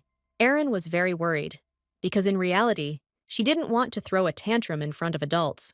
But since she became a child again, it became difficult for her to control her emotions. So the girl suddenly burst into tears, and even she herself did not expect that she would cry so loudly because of an argument between adults. Erin finally calmed down completely, and Jeffrey had been patiently waiting for the baby to get better all this time. He walked up to her and apologized for scaring her when he yelled loudly at his father. Jeffrey suggested they talk about it later and asked the little girl not to worry, because it wasn't her fault at all. Erin agreed that now was not the best time to talk about the situation, and that everyone needed to take a breather and calm down. In this situation, Jeffrey acted very wisely and simply tried to defend his opinion in front of his father. The little girl was still sad, and the young man decided that he had one remedy that would immediately cheer her up. He asked her to look at a large box, which obviously contained something interesting. Erin guessed that Jeffrey was probably bragging about how much work he had brought back from the palace, since he was also obsessed with research. But instead of papers and books, the girl saw in front of her a pile of different sweets, candies, and cakes. These were sweets from the Eliza Bakery, pastries that even the royal family can only order by appointment. Jeffrey admitted that he was able to take a lot of extra stuff since he had very little time. But he really wanted little Erin to like his gift, because he wanted to please her so much. The girl was immediately delighted to see such a variety of sweets, and Jeffrey noticed that she felt much better. Now was the time to talk, and the first thing Jeffrey asked was whether Harvinik had visited the lab during his absence. Erin was surprised that Jeffrey immediately started talking about the Duke and asked why he was asking about him in particular. The young man said he heard that they were creating products using designs that they had borrowed. Jeffrey was simply curious about the information, but Erin suggested he might not like it being turned into a commodity. Erin said that she saw the plans and was curious about how it would work, so she told her grandfather about it, and he promised to help. Jeffrey was surprised that it was Erin's idea and not Grandpa's involvement, and only now did the little miss pluck up her courage and ask if anything terrible had happened. Jeffrey admitted that all the plans belonged to Little Miss, so she had the right to decide what to do with them. Thanks to this, Erin was able to save the lab and make money, although she could not tell the whole truth to Jeffrey. She also registered the patent rights in Sir Jeffrey's name, so that even if they did not see immediate profit, the young man would be able to receive royalties in the future. Erin admitted that her grandfather told her all this information, and she listened carefully to every word he said. And since adding a patent would make it clear to anyone that this creation belongs only to the researcher Jeffrey, Erin decided to do just that. Erin asked Jeffrey to just focus on his research, since she couldn't tell him all the details of the case. With Jeffrey meeting with the Duke and settling matters, it was decided that they could continue to follow Erin's wishes. This meant that the girl would be able to continue her studies at the family estate and work as Jeffrey's assistant, combining study and work. Jeffrey really wanted Erin's future to be successful, but whether it was a scientific institution or an academy, it was still too early for the little girl. But soon the day came when the young lady finally went to school, and Marie excitedly sent the girl off to her first lesson. Erin began attending the academy, where she studied with a private tutor from the Burano family, and this is where her education began. Education in the family was mainly at the academy, and most of the students were direct descendants, but outstanding children were sometimes granted the right to receive an education after passing certain tests. On the first day, Erin was very worried that all the children were from the same family, and it was imperative to establish relationships with them. She didn't expect anyone to talk to her, but she was very happy when she heard the word hello next to her. It was a boy who asked if she was the heiress everyone was talking about. Due to the sudden bright light, Erin did not immediately see who approached her, but she saw the silhouette of a young man in front of her. It was a red-haired boy who approached the girl first and decided to introduce himself, giving his name as Efedelman. The boy was 10 years old, and about a month had passed since he first arrived at the castle. She excitedly repeated the boy's name, and now she understood what this hero looked like. Fdelman was an experienced knight who would join the Imperial Knights in the future, with an outstanding appearance that would make the hearts of young ladies tremble in the future. Erin greeted the boy with pleasure, and he was genuinely happy to meet her. But they didn't manage to talk for long, because the next second, 2 more children entered the office. Fdelman looked angrily at the boys, and it seemed that their relationship was not at all friendly. It was these same scoundrels, the sons of Harvenick, who probably even here were bothering someone. Erin sighed heavily as soon as she saw the familiar faces of the boys running up to one of the students. They ran up to Nyuxu Barano, and unlike Fdelman, this child was famous for a completely different reason. While magicians like Jeffrey are magical scientists and are fulfilling their role, it was believed that mages born with mana in their bodies belonged to a completely different league, which is why the Empire always treated such mages as holy people. Hundreds of years have passed since the Empire had an outstanding mage, and Nux would later prove his abilities and become famous as the greatest mage. And to think this boy would become someone so great, and now he's being bullied by other kids at school. If Nyuk's father had found out about this, he would have definitely been furious. But for some reason, the fights with the boys remained a secret. Eftelman approached them and asked the boys to stop, because they were probably hurting Nyuksa. The brothers were outraged that the red-haired boy should not interfere in something that was none of his business, but should calmly do his studies. But it turned out that Eftelman hated it when someone was offended and behaved in such an indecent manner. But the boys didn't stop teasing, and now their target was little Erin. She didn't pay attention to the name-calling, and to her these boys were just children, not up to her level. She tried to act calmly, but one of the brothers couldn't resist and grabbed the girl by the pigtail. The heroine couldn't stay on her feet and fell, and the boy was glad that he had finally managed to defeat the naughty girl. Everyone in the class fell silent as soon as they heard the voice of the girl who entered and greeted the young students. A teacher entered the classroom carrying a stack of books, and all the children immediately paid attention to her. No one understood why the lady came instead of Lord Hilberg, but yesterday he encountered a problem and postponed today's lesson until tomorrow. The lady said that the teacher had given them an assignment, and the kids just needed to finish reading a certain book by tomorrow. The Harvenick brothers were outraged that they were forced to read boring books because they did not bring any interest to them. The lady who entered did not pay attention to the rude boys, because that was not her task at all. Luckily, Erin's plans weren't that bad, and she decided she needed to casually leave with a quick glance. But she did not want it to be considered a clever move.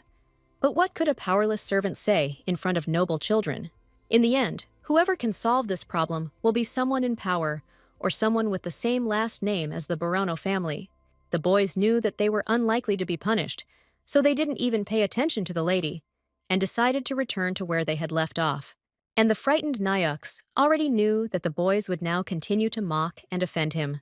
But the silence was broken by the clear voice of a girl who addressed the children and said that she was now going to hand out books. Erin asked if anyone needed a book, and the other children happily approached her. One of the brothers shouted that the uninvited guest was allowing herself too much, since she had only come to her first lesson. He walked towards Erin, asking if she thought this was her house or anything, but the little lady had already earned the right to read all the books here. The boy shouted that this place was only open to the children of their family, and that there was no place for a little girl here. Little Miss was no longer afraid of the naughty boy, and stood confidently right in front of him. Therefore, the boy did not even think of offending her, but only threatened that she should still be afraid of him. Erin hoped the boy would have some common sense, not to continue creating problems for himself. Eftelman came across the very book they had read last time, and Nyux also remembered what it was about. It was strange, but Alfana had never brought the wrong books before, and there was probably something strange going on that Erin didn't know about. On this day, the lady had to meet with the gentleman, and she was even forced to be a little late. She told Mr. Hilberg and asked her to take the books to the academy, so she left for a while. The lady was initially worried that the gentleman would be furious at her lateness, but she was ready to listen to him attentively. The gentleman asked why the lady came empty-handed, since she was supposed to bring a magazine. Alphana said that Sir Geoffrey no longer works in the library, so he moved all the materials to his laboratory. And this happened around the time he made Lady Erin his junior assistant. The young man wanted to know what specific rights the little lady had, and what exactly she could do in the laboratory. Alphana remained silent, because she thought that the gentleman might not believe it. But the young man was indignant that he would keep this decision for himself, whether you take the girl's word for it or not. She told him that Lady Erin was tasked with finding errors in Sir Geoffrey's journals, and the young man naturally did not believe her words. It was not even about simple mathematical calculations, but about complex formulas that not even all scientists are able to easily solve. The young man was surprised that a little 7-year-old girl could do mathematical calculations in her head and really had talent. In a word, this little girl is as brilliant as the scientist Geoffrey himself. That evening, Saria was outraged that her father had become so protective of little Erin and was completely ignoring her children. She asked the young man to find out why his father had made such a decision, since it was clearly not without reason that he treated this little girl this way. The young man clearly did not want to deal with other people's issues, where everyone thinks about their own benefit. He looked indignantly at the lady, who was sure that the young man should fulfill her request again. Geoffrey's invention was turned into a finished product, which unexpectedly brought in a lot of profit, and this became known to the Duke's son.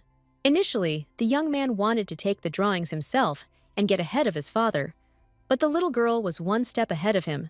He couldn't believe that they would even take on this useless invention, which ended up bringing in a lot of profit. The lady asked why the young master had given Erin the plans, or in other words, he had given her his inheritance. She was sure it made the situation even more suspicious. But there was probably no talk of an inheritance here. And there is one general picture, which the relatives obviously did not know about, because the Duke probably had his own secrets. The lady assumed that there must have been some kind of deal between the young master and the father, and the little girl was just a pretext. And that is why he continues to pay so much attention to her, because she plays a very important role in his plan.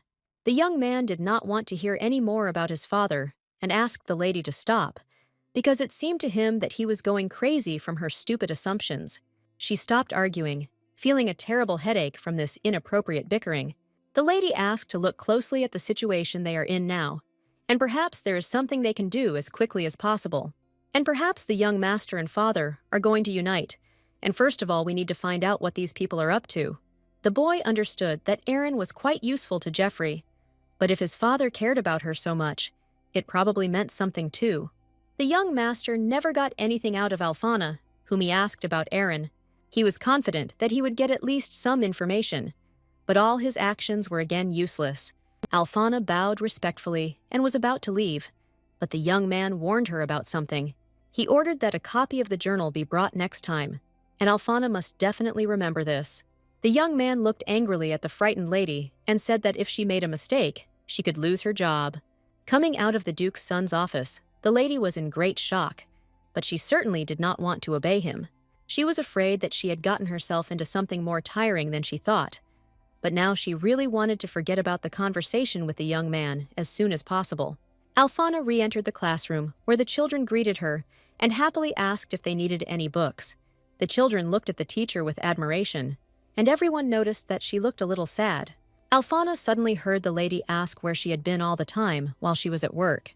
This voice was painfully familiar to the girl, and finally she saw Geoffrey in front of her and was incredibly happy.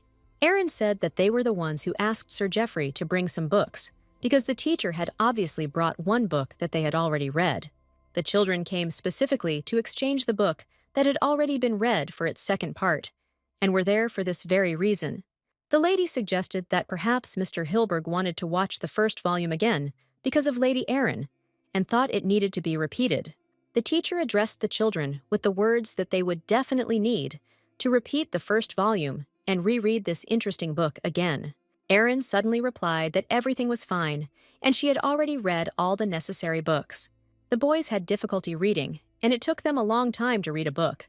But for Aaron, it was just fun. Jeffrey looked at the teacher, knowing that she had taken special care in carrying out his assignment, which was why Aaron had already read so many books. Jeffrey said he had solved the problem so little Miss could go and play with her friends in peace. Aaron was incredibly happy because she could finally relax and play calmly with her friends. And Jeffrey understood perfectly well that she was just a child and she needed her childhood. He asked Alphana. It seemed she had gone to the academy and was eager to know how quickly Aaron had settled in. Alphana said that Little Miss had become close to the little dukes, who had just gone out to play with her. And it seems she doesn't get along with Lord Avalon at all, and he must have been pestering her again, along with his brother. Jeffrey asked the lady to keep an eye on her next visit to the academy to see if the boy bothered Aaron again, and if there were any other children bothering her. Now Jeffrey himself asked her to check everyone who was stalking the little girl, and Alphana did not understand why the brothers took turns giving orders to such a simple librarian like her. Alphana felt like a double agent, even though today she was simply acting as a teacher. Little Aaron remembered her first day at school, and she was very happy that on the first day, she had already found 2 friends with whom she would definitely have a lot of interesting things to do. Aaron packed her backpack, carefully placing the last notebook and making sure all the necessary things were in place. She took a deep breath, collected her thoughts, and headed towards her new friend, ready for the knowledge and adventure that awaited her today. Nyux quietly crept up to the classroom door and froze, pressing himself against the wall, his heart pounding like that of a frightened forest animal. Nyux didn't know why they did this, but it scared him. Aaron screamed for Nyx not to be afraid of anything, since Avalon and his brother were no longer in the class. The boys saw that the boy was very scared and was probably trying to avoid his annoying brothers, who pestered him every day. Eftelman asked the little lady if she was afraid of Avalon, because he knew that the girl had certainly known them for a long time. He knew that Avalon had threatened Aaron before, and he assumed that she might be in pain, but judging by her mood, it didn't seem to bother her at all. She had long tried to ignore the brothers, so she replied that they did not pose a threat to her and that she could deal with them herself. Nyx thought she was an amazing girl, because she was younger than him, but she didn't back down from Avalon, and even when he tried to hit her, she didn't even blink an eye.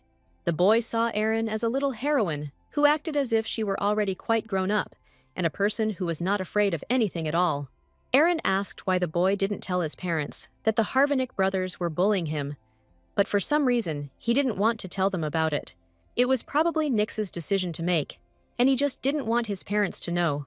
He admitted that he was afraid that his parents would be ashamed of him if they found out that other boys were bullying him at school, and he couldn't fight back. Nyx's father ran a huge ship and made big deals, and was a man who could say whatever he wanted, even to very scary people.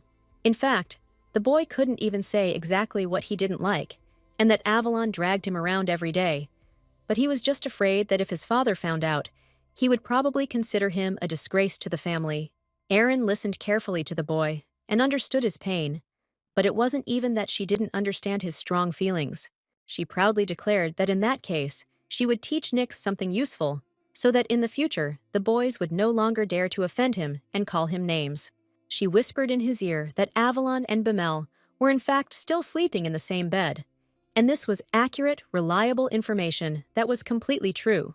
Fdielman laughed as soon as he heard that the brothers were sleeping in the same bed, and Aaron told how she herself had heard Lady Saria personally speak about it. Little Miss claimed that the reason they couldn't do anything to her was because she had caught them, but that was a blatant lie, and she was sure it didn't matter at all now. The important thing was that Nyx realized how undeserving Avalon was of fear, and she was going to say it as long as it took, and if the brothers ignored him and continued to bully him, she promised to just beat them up. Aaron proudly admitted that she was not afraid of Avalon at all, and could easily give this scoundrel a rebuff if he dared to approach her or call her a bad word. After Nyx's words, he began to feel more confident, knowing that these were just boys his age, who were also just children.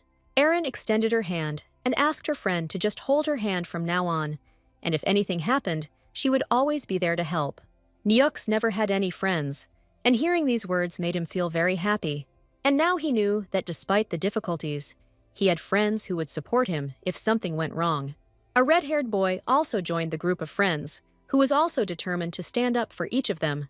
Today was a very important day for Erin, and she decided that tomorrow she would need to spend more time with the boys.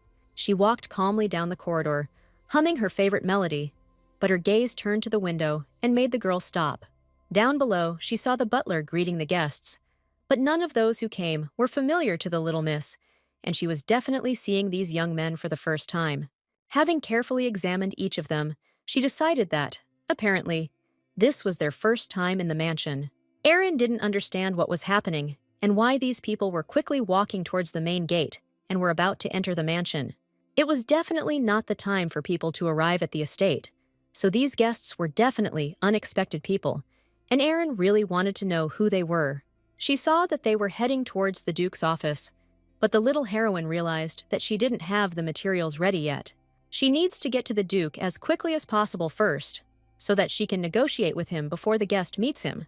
Little Miss took advantage of her age. She threw the door open with all her might, ran into her grandfather's office, and screamed loudly that she missed him.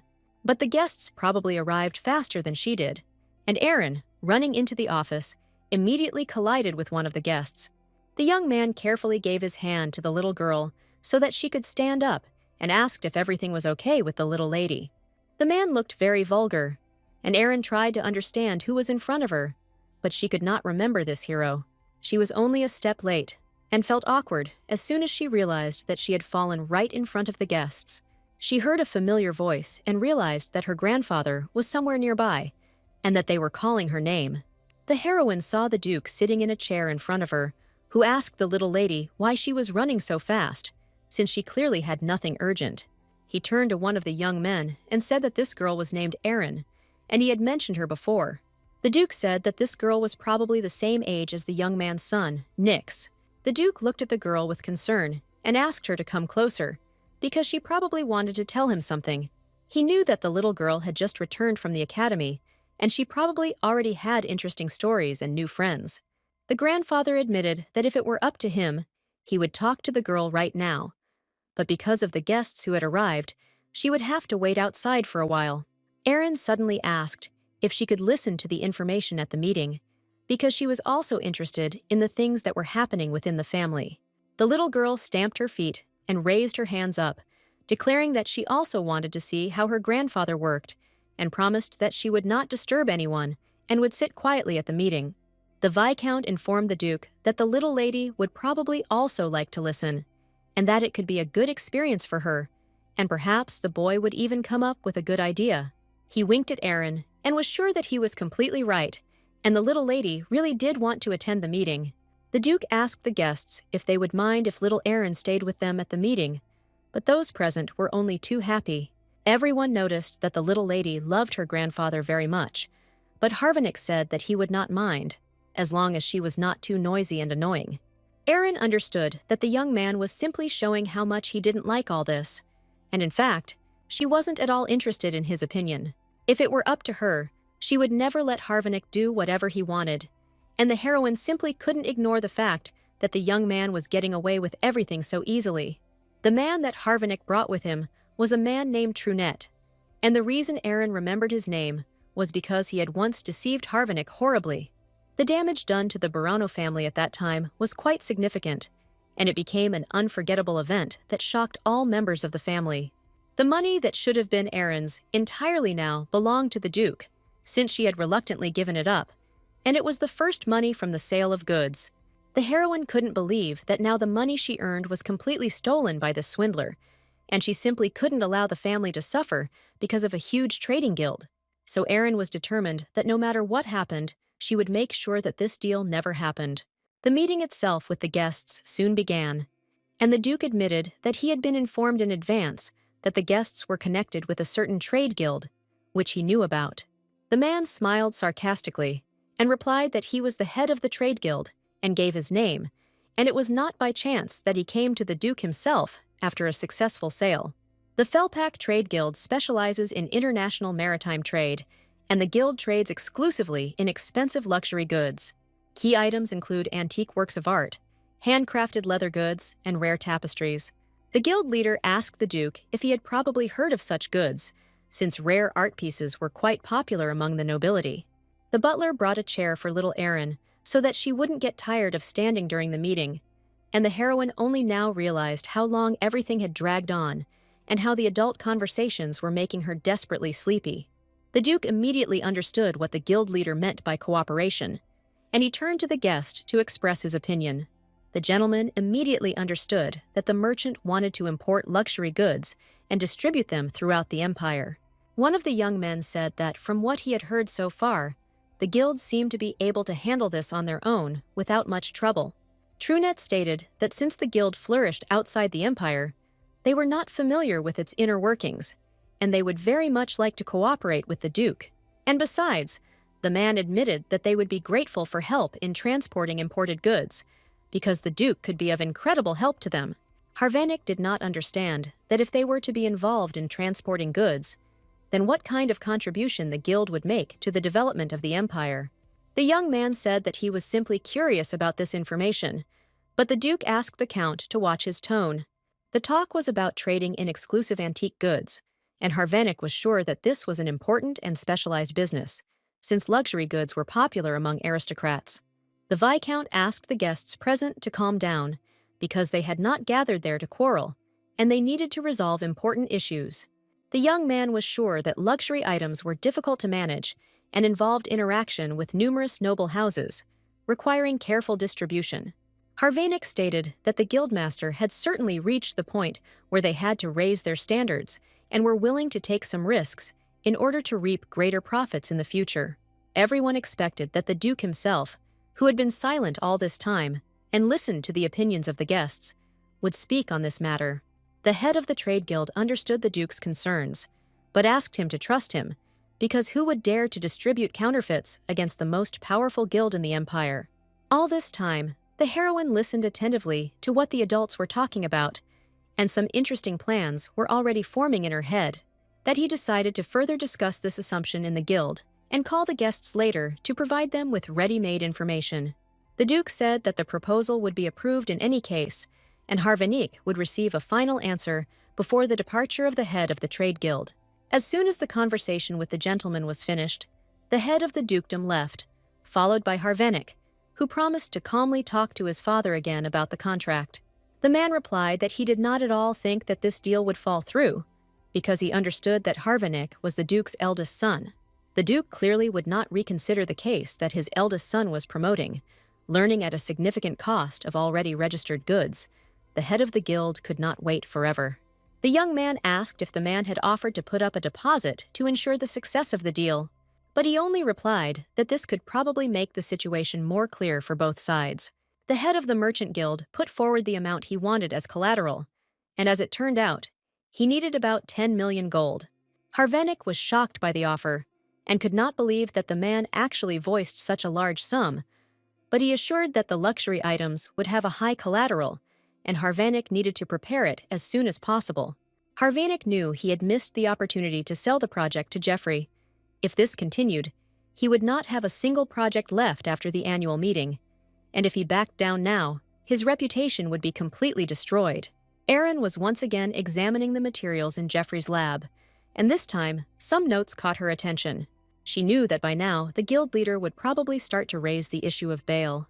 Although the bail was inevitable, Erin decided that she needed to block the main contract to minimize financial losses. Just as she was mentally formulating a plan, Jeffrey suddenly came up to her and asked why the little lady looked so serious. She wasn't sure if any of these items could bend a head or not, but she really wished there was a magical tool that could make someone tell the truth. The young man was surprised, but the little lady seemed completely different today and looked very serious. He really wanted to help the girl and said that in that case, it would probably be better to start by getting rid of what seemed the least useful in order to remove unnecessary things. The young man sighed and, looking at the papers, said, "To be honest, at the moment they all seemed pretty useless to him." He showed one of the drawings, which depicted a magical instrument similar to a staff, and according to Jeffrey, it could determine the sex of animals. Jeffrey created this drawing at the time because he felt it would be a waste to throw away the formula he had discovered. But as soon as he created it, he immediately realized that it was completely useless, so he threw this development aside. Now Jeffrey was wondering if this item had any real commercial value, and Erin looked closely at the drawing. If you think about it, the name of this item is just a gender identifier. And even the little lady briefly wondered how useful this product is. Aaron suggested that if it could be used to tell whether an egg would hatch into a rooster or a hen, then perhaps the product would be useful. But since Jeffrey hadn't tested it, that was probably impossible. This item was designed to differentiate existing roosters from hens, and it would be very difficult to configure it to recognize eggs as chicken eggs. Jeffrey wondered if perhaps if the item could be further modified, he might be able to distinguish eggs, although he still had great doubts. Aaron tried hard to think of something to give Jeffrey a hint, and finally, an interesting idea appeared in her head. Jeffrey had already explained that this object would be able to distinguish eggs, and Aaron asked the young man to explain this part in more detail. Having carefully studied all the papers, the Lord's assistant reported that the risk expected on their part was too great, and the young man wondered what the point was in saying nice things, if in the end it only meant that the guild would do nothing. The Viscount was confident that the business was quite successful in other countries, but counterfeit luxury goods were circulating on the market that were indistinguishable from the real thing. In fact, this was the main problem in this business that the Viscount was worried about. The young man claimed that if the Coke Guild had started doing this, there would definitely not be any counterfeits among their goods, and only this would help not to undermine trust in the guild. While the Duke was discussing pressing matters with his subordinates, the door of the office quietly opened and a little lady entered, asking if her grandfather was busy. The Duke did not notice how school time had already ended, and the little girl came to see him again. But in fact, Aaron came not only to see him, she also really wanted to tell her grandfather some information about a new good idea. The next day, the Duke called the guildmaster again, and Harvanik was sure that his father definitely wanted to confirm the contract, because if this were not the case, then there would be no reason to call the client back the next day. The young man was sure that the contract would definitely be signed today, and the head of the guild would be very happy if the deal was successful. Harvanik was already confident that his father would sign the contract, so he happily entered his office and announced that he had arrived with the head of the guild. But the Duke, together with his entourage, looked at his son in surprise, and his appearance seemed to be a surprise to him. Harvanik was outraged that little Aaron was again in her grandfather's office and constantly spending time there. The father asked his son to sit down next to him and admitted that he had been waiting for him for a long time, and there was a reason why he decided to call him. The Duke asked the guildmaster if he could extend the contract, and the man didn't immediately understand what he was talking about. The gentleman did not want to rush things, but wanted to be sure that this deal would not be a failure for him. Such a large deal was very difficult to conclude without mutual trust, and the guild leader asked how he should gain this trust. Suddenly, the Duke asked Aaron to speak, saying that this girl would now explain the important part, and Aaron immediately turned to Mr. Trunet. The man smiled, recognizing the lady he had met yesterday. He was very interested in what idea little Aaron wanted to share with him. Aaron asked the guild leader to provide some samples of goods. Iris said that they were planning to develop a magic tool that could determine whether the goods were real or fake. The guild leader realized that the little girl was talking about creating a counterfeit goods detector that could determine the originality of any item. Aaron admitted that they have a magical tool called a gender revealer, and they plan to modify its formula to create a counterfeit goods detector. Sir Geoffrey himself took on the development of a unique product, which meant that it would certainly be a success, but would hardly be of use to the head of the trade guild. The man began to get nervous, and Aaron realized that he seemed to know that the magical tools that Geoffrey created always worked perfectly. Harvanik asked why Geoffrey was getting involved in this matter, since he had previously been indifferent to this kind of business and was engaged in research. The Viscount said that Geoffrey had been working with the young miss a lot lately, and it was the girl who told him about this deal because she was helping the scientist. The Duke asked to leave the conversation about Geoffrey aside and approached Aaron saying, "Isn't this girl impressive? Because she just listens to what adults say and can choose the perfect moment." The guild leader was visibly nervous and wanted to know if the magic tool was ready, but the Duke said that the first draft of the design was already ready and production would begin soon. The gentleman admitted that there have been too many fakes on the market lately, so they just decided to check the products and not worry about it too much. After talking with the Duke, the guild leader decided that he should prepare better, but Harvanik insisted, because the carriage was full of goods, and there was sure to be at least one good one. But the man insisted that he had no worthy goods that he could show to the Coke Guild. Harvanik noticed how the head of the guild suddenly began to speak to him in a completely different way, and the young man did not understand what was going on. The man's behavior suddenly changed dramatically, and his attitude became arrogant. Harvanik began to suspect that the guild leader was probably planning to make a deal with another guild if the deal with them fell through after the Duke's decision. He assumed that this was the only possible option. From the point of view of the Felpak Guild, there would be many other guilds willing to make a deal with them. Finally, he asked Mr. Trunet not to be too upset, but he clearly expressed the position of either agree or disagree. The man asked Mr. Harvanik when he thought he would send the advance payment, but the young man admitted that they now had time and could send it at their leisure. The young man argued that if the payment was needed now, he could prepare it as soon as possible. The guild leader asked to send what was ready first, and thus promised to better prepare worthy samples. There was a loud conversation going on in the young Mrs. room, and it was clearly about a situation that the young girl did not like very much. Harvanik asked his wife to raise funds that were set aside for emergencies, because after all, the amount offered for the deal was quite large. The lady was outraged because her husband did not even know how much money she spent to send Avalon to the academy. And why did the family even decide to ask the father-in-law for so much money? And in her opinion, there was absolutely no point in this. The young man assured her that this idea should work and the deal with the Duke should be successful. But his wife no longer believed her husband's excuses. She believed that his empty words were useless and that the young man would ultimately lose his father's favor and lose his means of subsistence. Harvanik insisted that he was also upset and scared, because now his financial situation completely depends on his father. His father doesn't even support his efforts, but what he doesn't like more is that he listens to every word that little girl says. Saria asked if he really meant that little girl Erin, since she had absolutely nothing to do with the family affairs and was still very young. The boy said that the guild's goods are checked for authenticity, and she makes a counterfeit goods detector with the help of Jeffrey. And at such a young age, this girl is already so confident. Harvanik's wife realized that the gentleman was interfering in business affairs again, and that perhaps someone might get in their way, and she definitely didn't like it. She asked her husband not to leave it like that, because now they needed to seriously suppress this girl and Jeffrey, who now enjoyed the Duke's trust.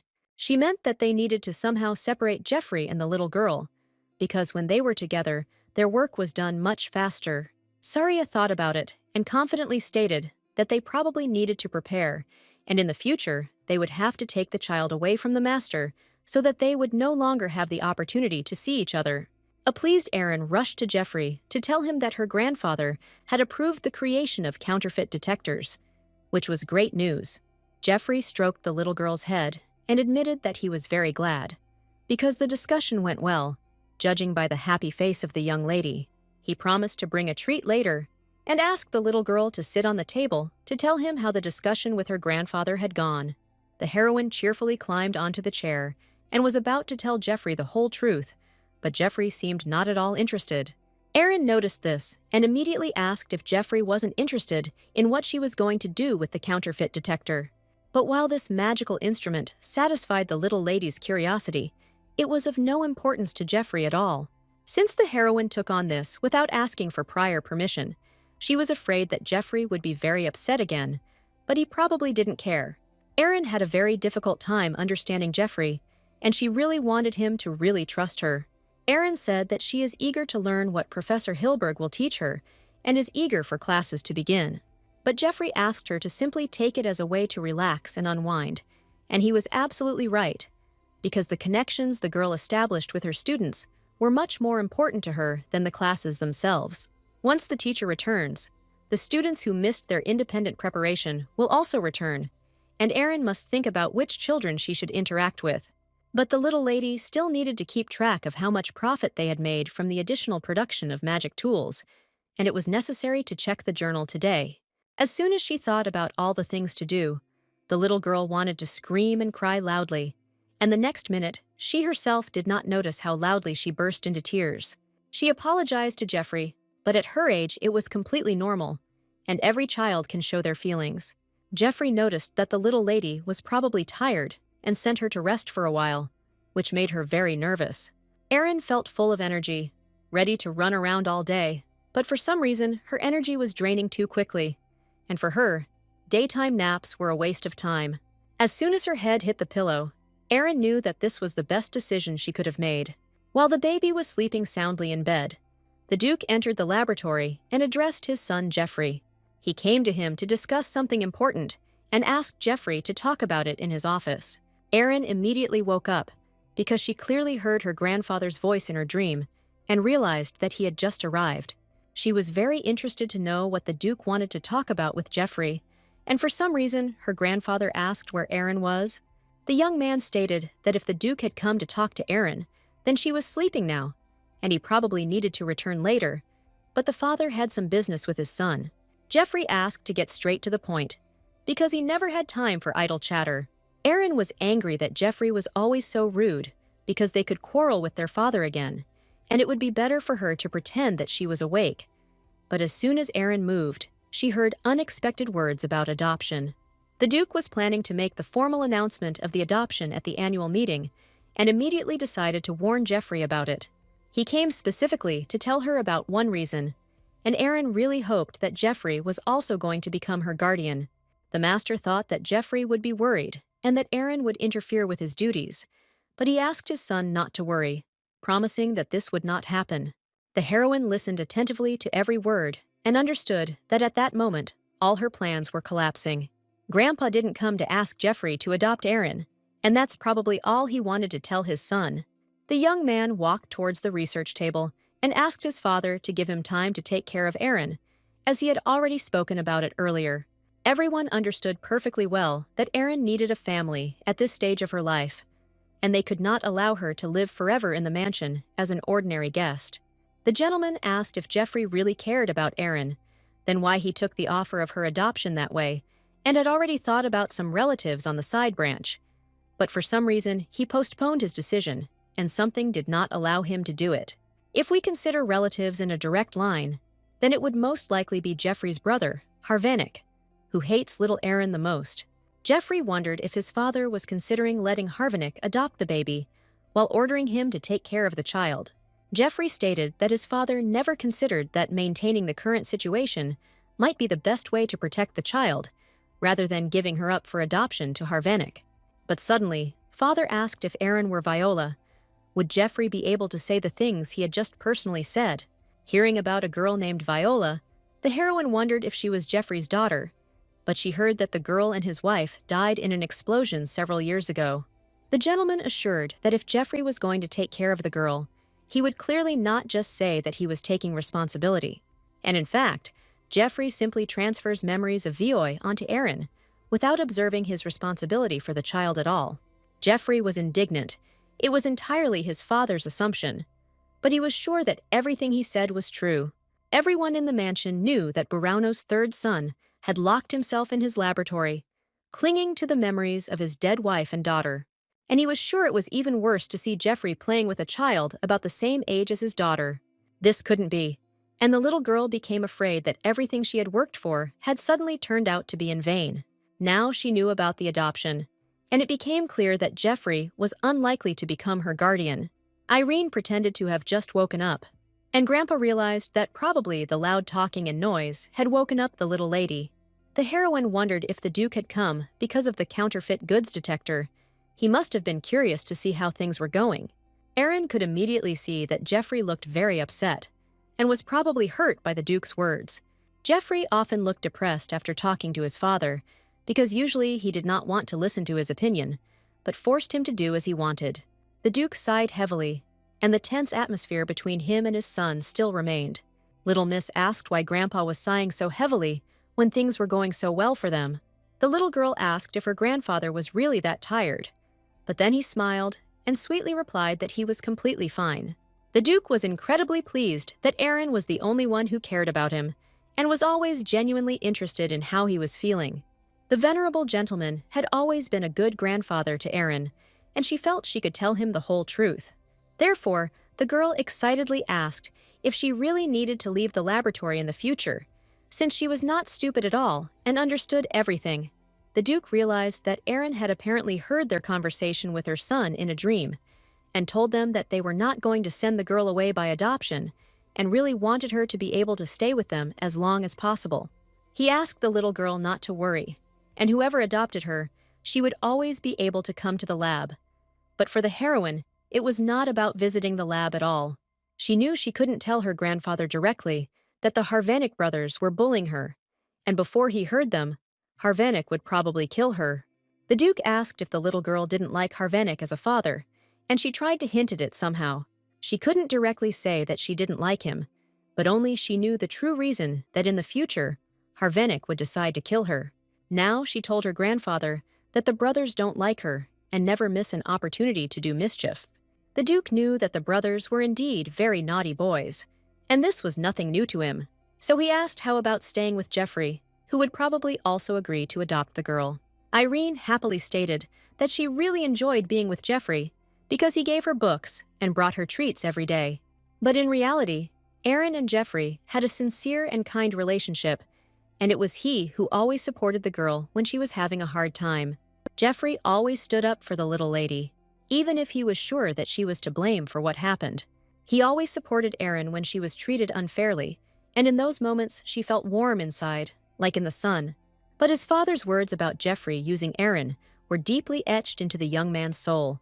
The heroine admitted that she enjoyed doing research with Sir Geoffrey the most, and she would not want to become Harvanik's daughter at all. The Duke understood that the girl was very used to Geoffrey, and Harvanik was a complete stranger to her.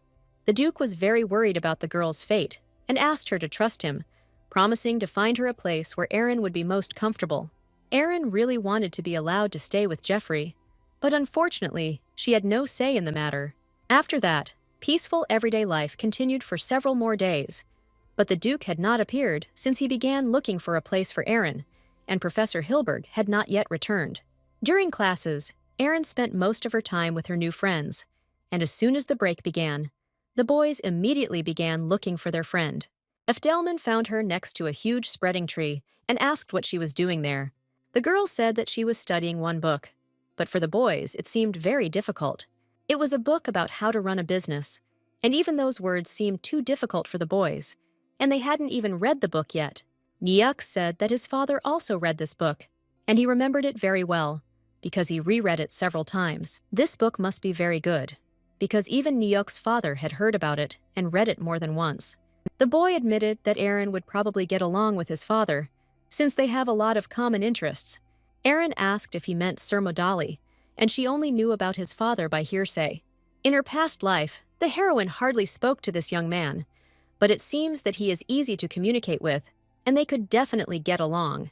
Aaron thought that if she became closer to Nyx's father, then naturally she would become closer to the boy himself, which would clearly be beneficial for her.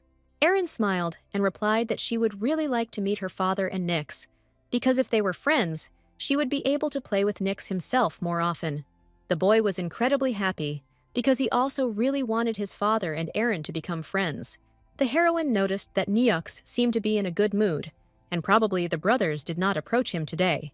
She suggested that the boys read an interesting book in the future, but turned around when she heard someone nearby call her name.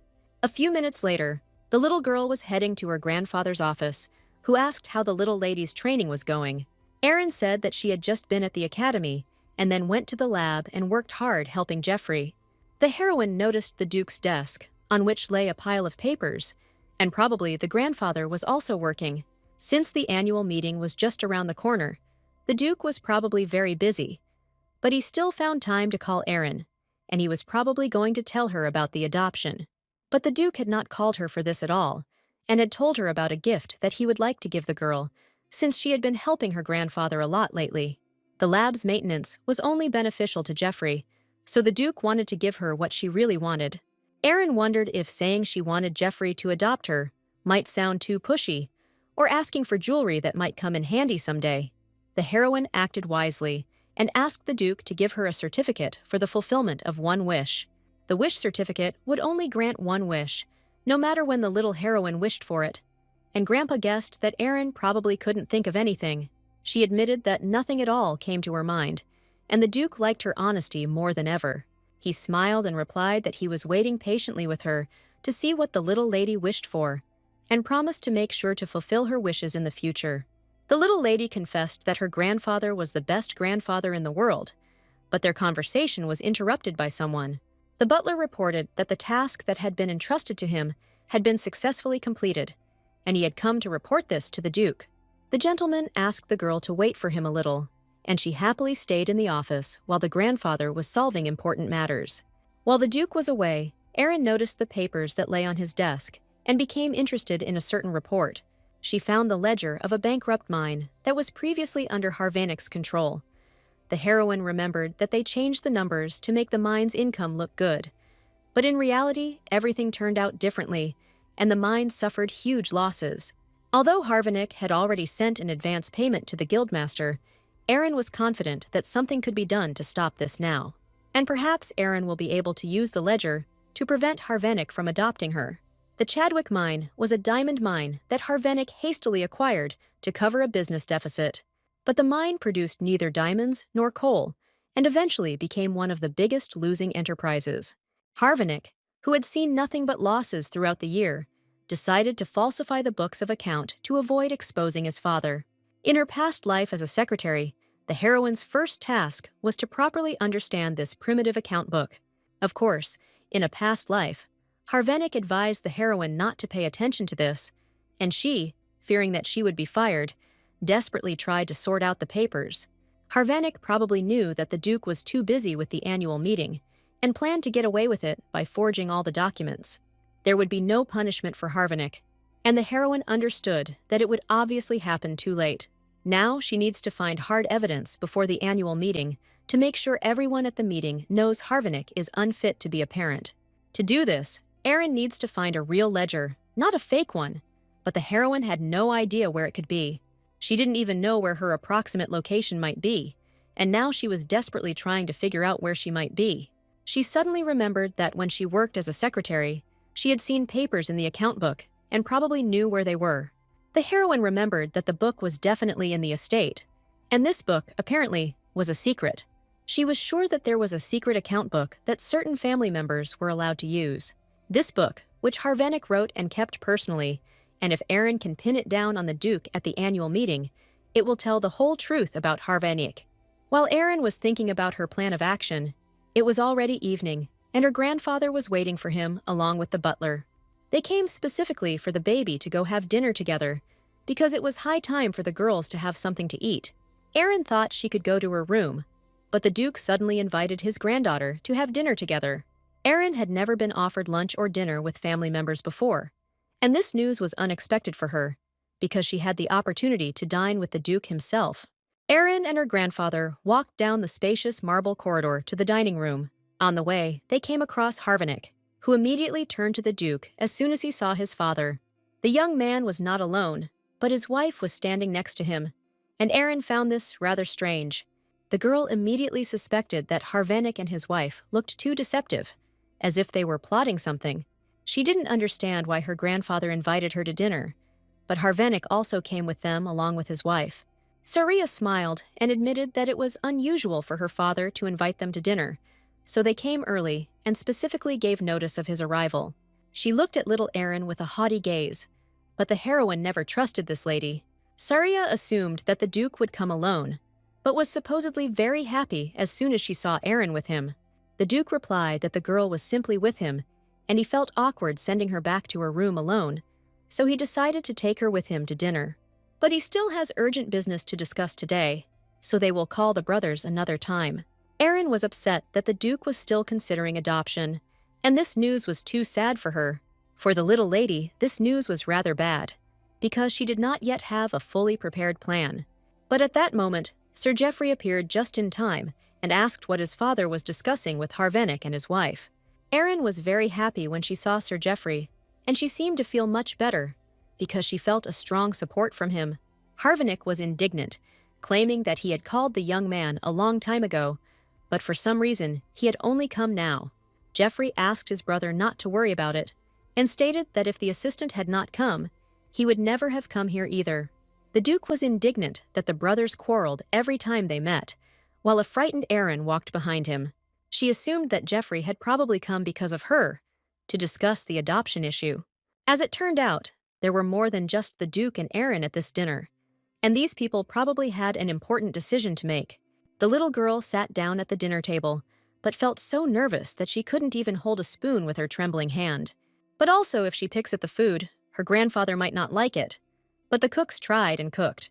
Jeffrey gave the baby his dish, saying that it was perhaps the most edible thing there was to eat, and Erin decided to try another portion. She actually liked this dish much more than the previous one, and after the first bite, Erin immediately felt much better. The Duke and Harvenick began to discuss the matters they were solving together with the Felpack Guild, and the little miss listened to their conversation with interest. The young man said that they were preparing high-quality samples, and they were given a smaller advance than the guild leader had requested. As it turned out, the advance had already been sent, and Harvenick was sure that there were also many other guilds willing to trade. He tried to prove to him that he was completely right, and that this deal would be successful for them, but for some reason, the Duke had a different opinion. He said that he plans to launch the research institute they had discussed earlier, and that work could begin in the near future.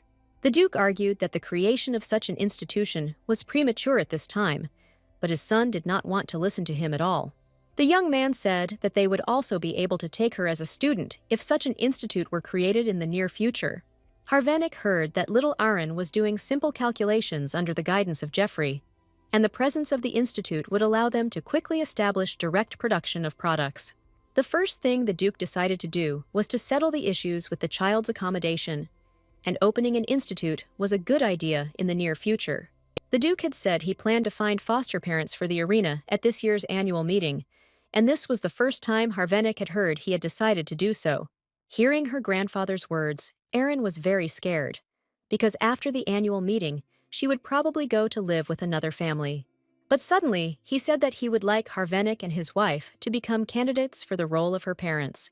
Saria was the first to speak out, asking the Duke to wait a minute to find out the missing information. She asked what the Duke meant by candidates for the role of parents, and whether there was anyone else who was being considered as a candidate.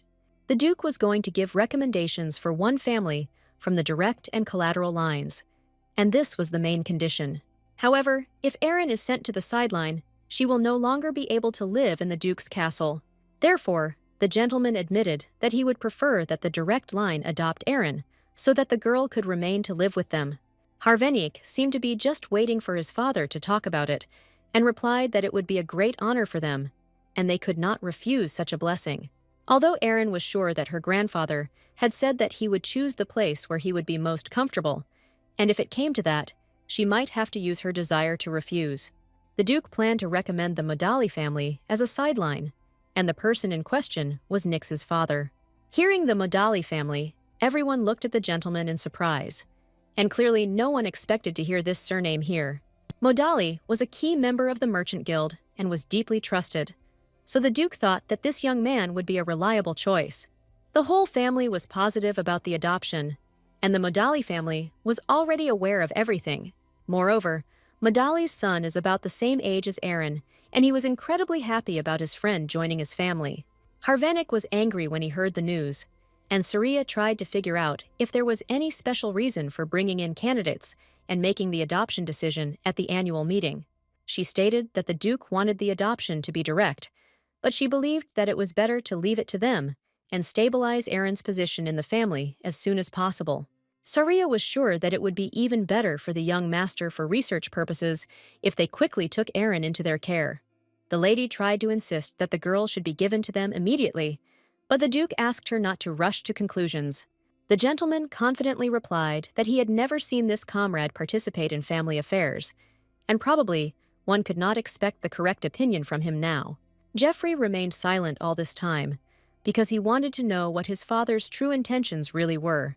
Harvenick already had 2 children, so the Duke was sure they had enough on their plate, and with that in mind, he wanted to give both sides time to think. He asked little Erin to also think about it for now, because he also wanted to know her sincere opinion. The Duke warned that the rest of the issues would be discussed at the annual meeting, and now they could have a quiet dinner.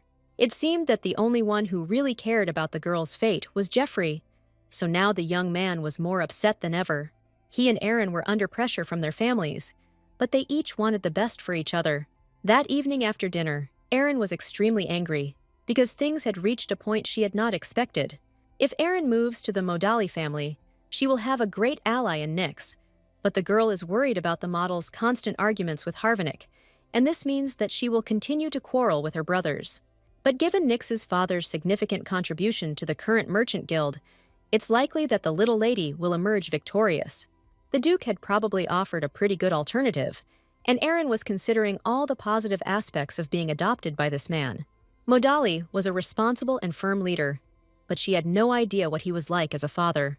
Nyx never complained about his father, and the heroine heard only good things about him, so their communication could well have developed in a friendly manner. But Erin still had thoughts about adopting Jeffrey, and in fact, she would like to stay and continue her research with him. The girls even thought that Jeffrey had decided to stay away from all this, but now was not the best time to be sad. After all, her goal is not to be adopted by Jeffrey, but to avoid Harvinick and his family.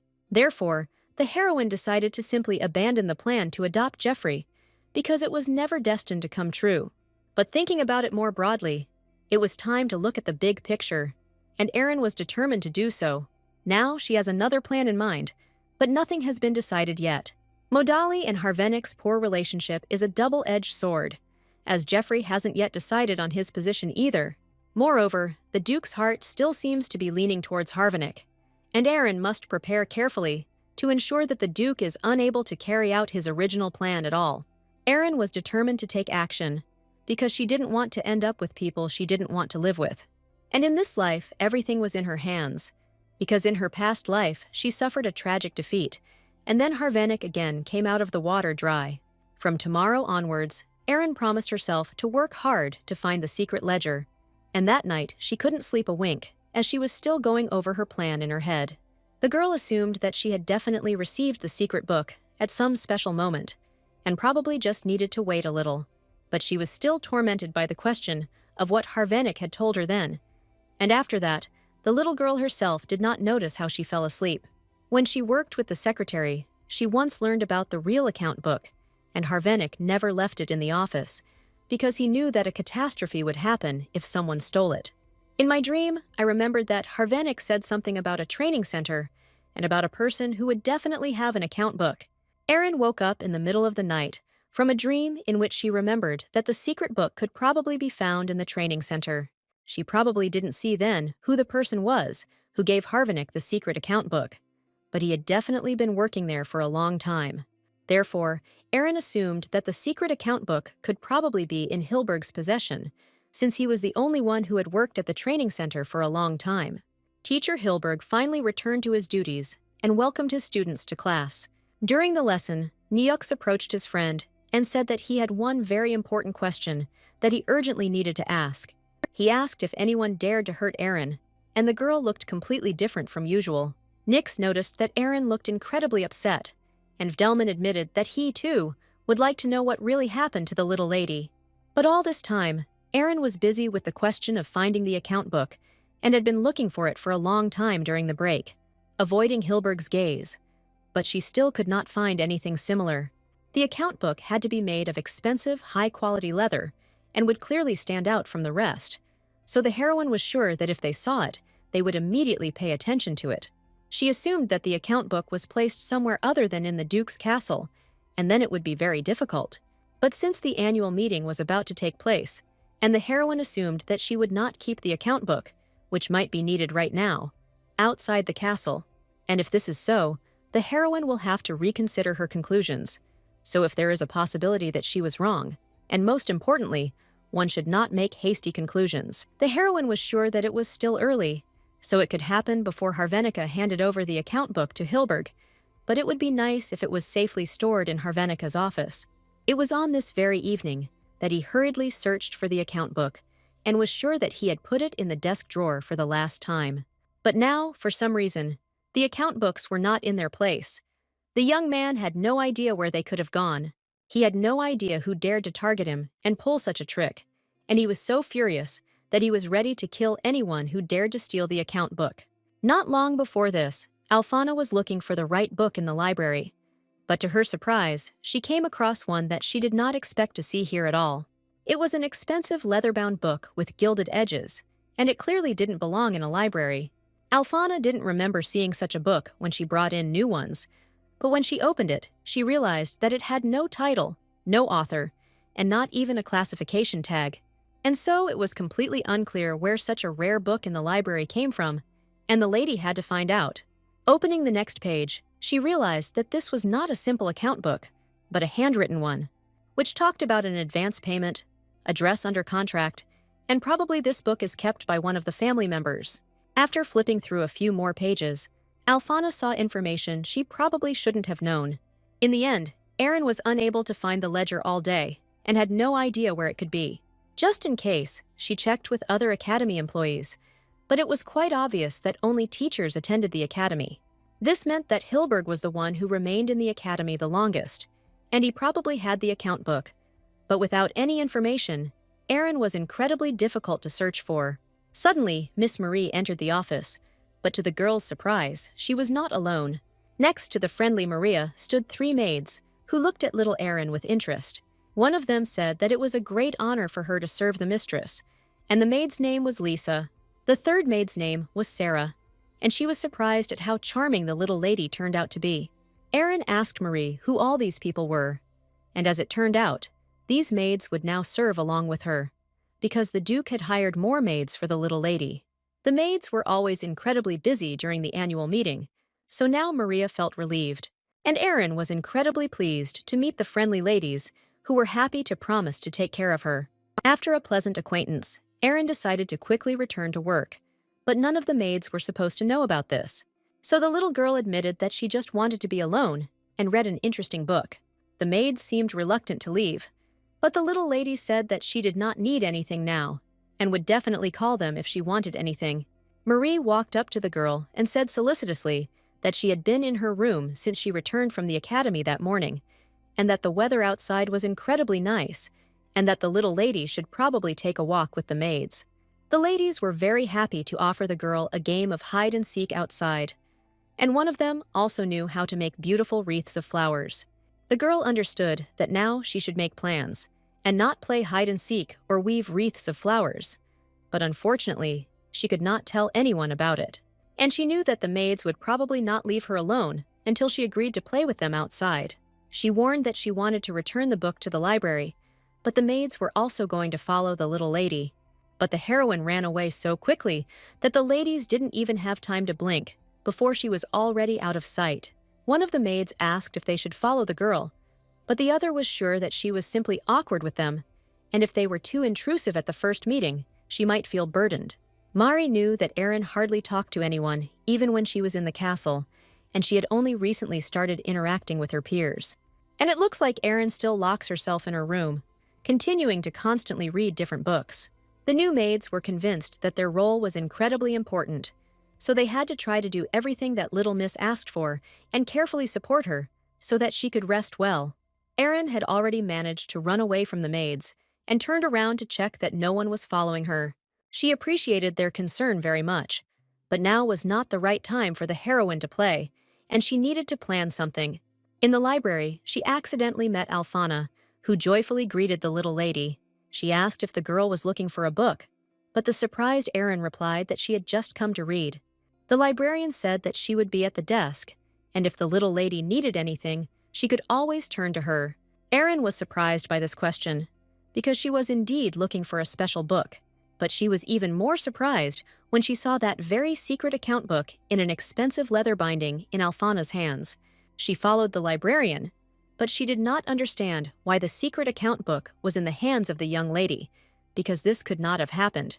A few minutes before Erin arrived, Alphana had just found this account book and realized that it definitely belonged to one of the Burano family members. She saw huge sums in the book, and the waste was completely out of line with reality, even though the plants of the new continent were quite rare. She also saw strange items with different words written on them, and a huge commission for an item that was not specified, which in itself was just crazy. And just as Alphana learned this information, little Erin entered the library, and she was forced to tear herself away from reading the account book. The account book remained in Alphana's hands as she greeted the little lady. The lady accidentally asked the girl if she was looking for a book, but she didn't even notice how she asked a completely stupid question. Alphana was worried that her behavior looked awkward and placed the mysterious book in front of her. When the lady saw this book, She was so surprised that she immediately took it, but learned that when the little lady left, she would certainly have to return it to its original place. The heroine approached the librarian's desk and turned to the lady to ask one important question. Little Miss suddenly asked what kind of red leather book was lying on her desk. Its cover looked so beautiful that she wanted to read it. Alphana was puzzled as to why Erin had chosen to ask about this particular book, and now she had no idea what to answer. She admitted that the book allegedly does not yet have a reader's form, and it is not at all a children's book, so it is unlikely that she will be able to read it. Alphana was glad that the girl would no longer ask unnecessary questions, because she needed to return this book to its original place as soon as possible. Erin had been watching the librarian closely all this time, and saw that she had simply hidden the account book in the desk. But noticing how suspicious she was of this book, the heroine assumed that it definitely looked like the secret book she was looking for. She couldn't believe that Harvanic's account book had somehow secretly ended up in Alphana's possession, and yet it had caught the heroine's eye. Now that she thought about it, Alphana often went to the educational center on errands for Hilberg, and she really was the perfect employee for Harvinic. Erin felt like she had been hit on the back of the head, because the secret book had been found so unexpectedly, and she had a bad feeling about Alphana. For the little heroine, everything turned out to be incredibly confusing, because everything did not go according to her plan at all. Hilberg entered the library and asked the librarian to come outside and help him with some work. He assured that Alphana would understand everything when she came out in front of the library building, where the carriage was supposed to be standing. The lady politely agreed to follow the teacher as Hilberg walked leisurely towards the exit. Erin managed to notice that, as soon as Alphana left, Hilberg went to the bookshelves and started looking for something. She saw that the man was definitely looking for some special book, and she could assume that he was talking about that secret book. Erin remained standing nearby to watch Hilberg for a while longer, as he was acting very strangely. The heroine decided to go out and stop the teacher from finding the book that was now incredibly necessary. Erin greeted the teacher politely, and he saw a little girl with huge, interested eyes in front of him. She asked if the teacher was looking for some book and had not been able to find it for a long time. And if the teacher was really looking for a specific book, she suggested simply asking Alphana, since she was the librarian here. The heroine even suggested bringing the lady here as soon as possible, but the teacher assured her that there was no need for that, and that it would probably just be a waste of effort. Erin had already noticed the teacher's suspicious behavior, because if he really needed the book, he would have called Alphana. But he insisted that there couldn't be a book in the library that the employee who worked there didn't know about. The teacher was visibly nervous and told the young lady that he must have been a little confused, and Erin seemed very perceptive. The little lady decided to return to the academy for a while until she returned to the librarian, and she really hoped that the teacher would also enjoy some interesting reading. After learning that Alphana was not supposed to know anything about the book, Erin wondered which of them was telling the truth. And now the teacher appeared more suspicious, and there was definitely something strange in his behavior. Cautious enough to send the librarian outside, Teacher Hilberg took advantage of her absence from the library. But the strangest thing is that he never found the book he was looking for, although he looked for it in a specific place. And that probably means that the book he hid just disappeared. And it looks like he was looking for something that could definitely be hidden in the library.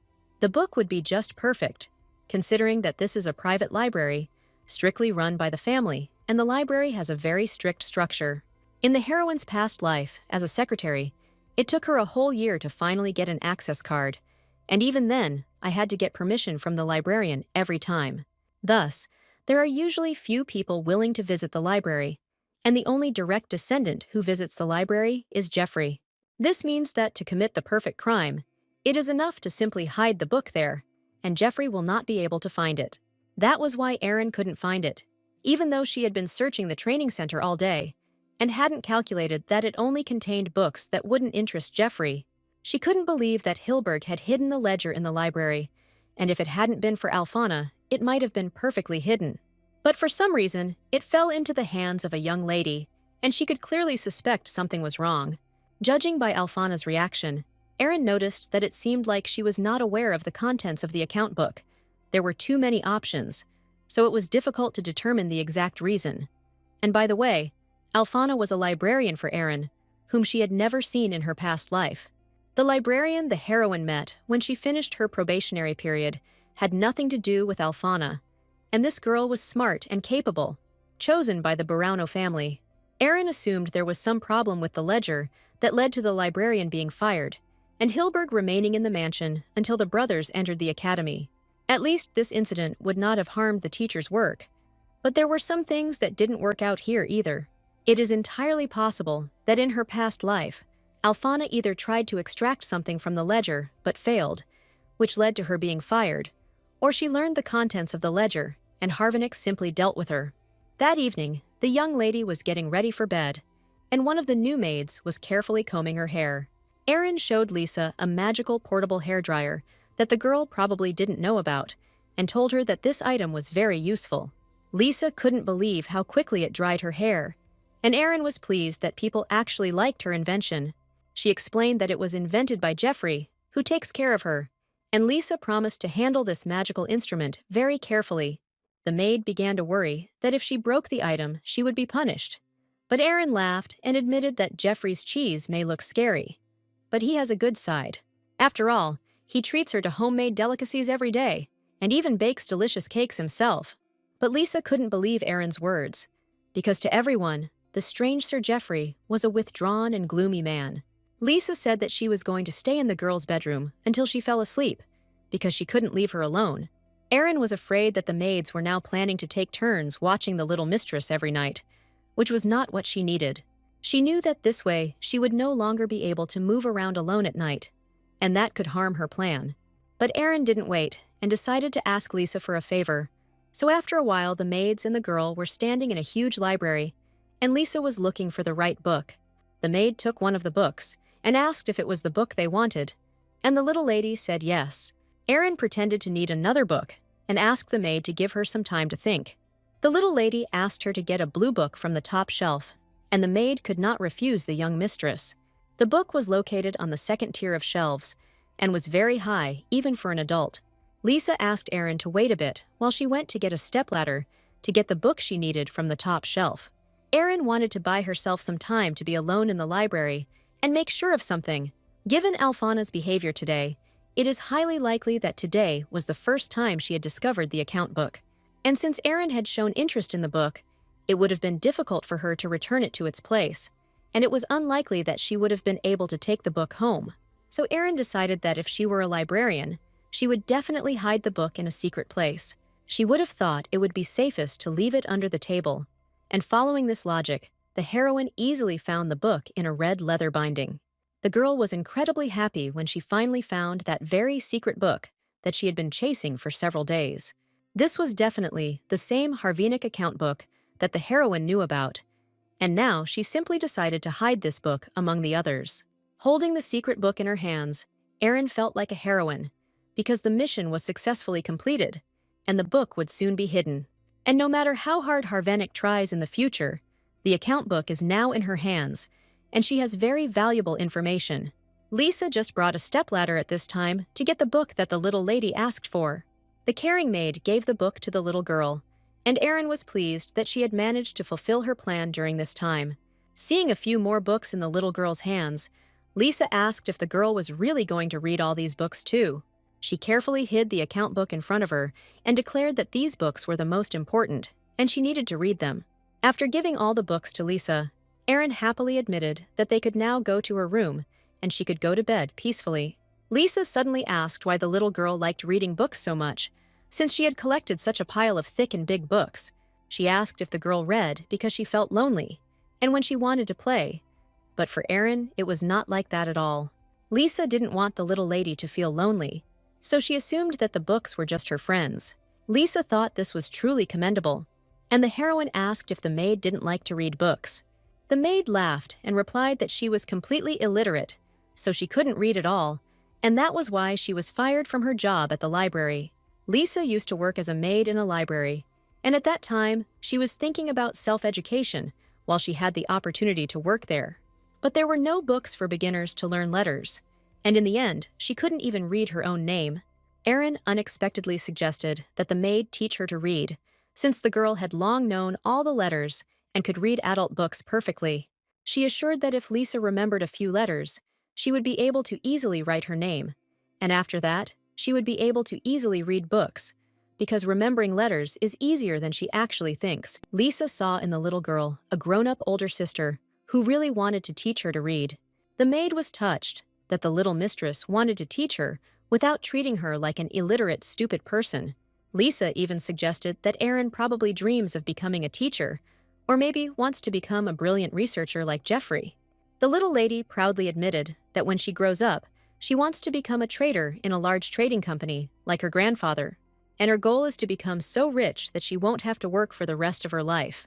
Lisa smiled and replied that to do this, you definitely need to study hard, and Erin knew this better than anyone. I noticed the maid, although they say about Erin that she is shy, but in fact this turned out to be not so at all. She promised the girl to support her in every possible way in achieving her dream, because success would definitely await her. Instead, the little lady should spend time with the maids whenever possible, because they will definitely be able to help her. They were not alone in the library that night, and someone also wanted to remain unnoticed in order to find something in the library. The next morning, the maid knocked solicitously on the little mistress's door and asked if she was going to wake up. But Erin had already woken up early in the morning and was ready for a new day. Wishing Ash good morning, Erin woke up very early and felt just great, and immediately told the maid about her wonderful mood.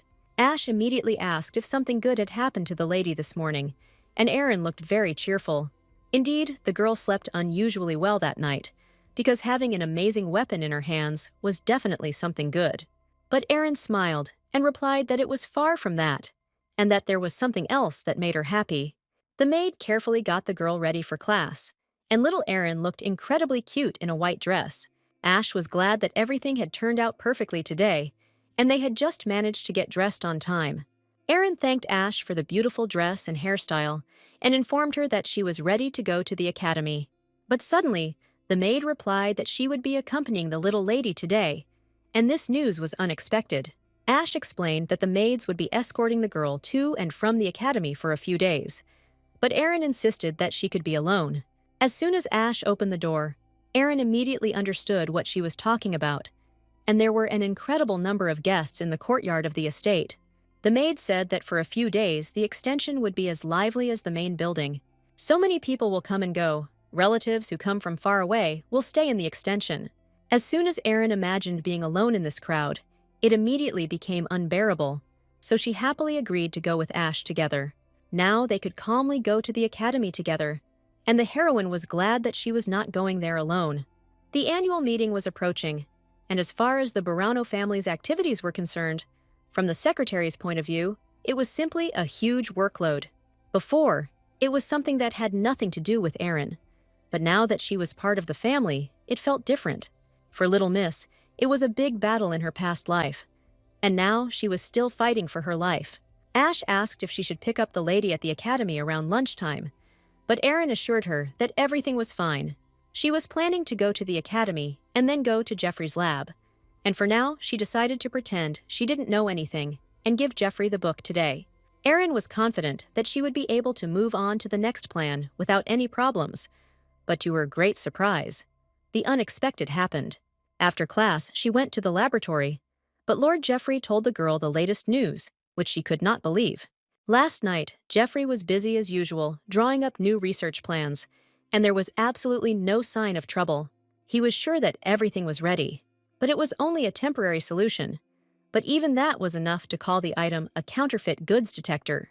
But for some reason, this time after finishing the work, Jeffrey felt strange, which had never happened to him before.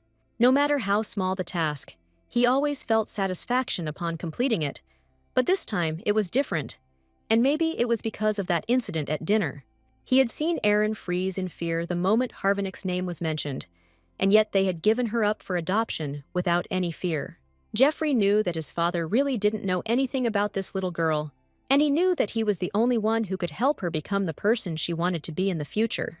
The fact that the Duke chose another person as a candidate for the role of parent means that he himself wants to raise Erin under his influence. But even with such a strong determination, the Duke prepared an alternative for Erin, who feels uncomfortable with Harvenick's sons. Of all the branches, he had specifically chosen the ones given to him, and Jeffrey was unclear whether his father planned to raise Erin to be a businessman. Since Erin was very smart, she would cope well with any task, but if Jeffrey were in her father's place, he would not determine the girl's career path so clearly. And given her abilities, it would be better if she gradually established herself as a scientist magician. Jeffrey was sure that Erin had a different future, and he was very worried about this girl.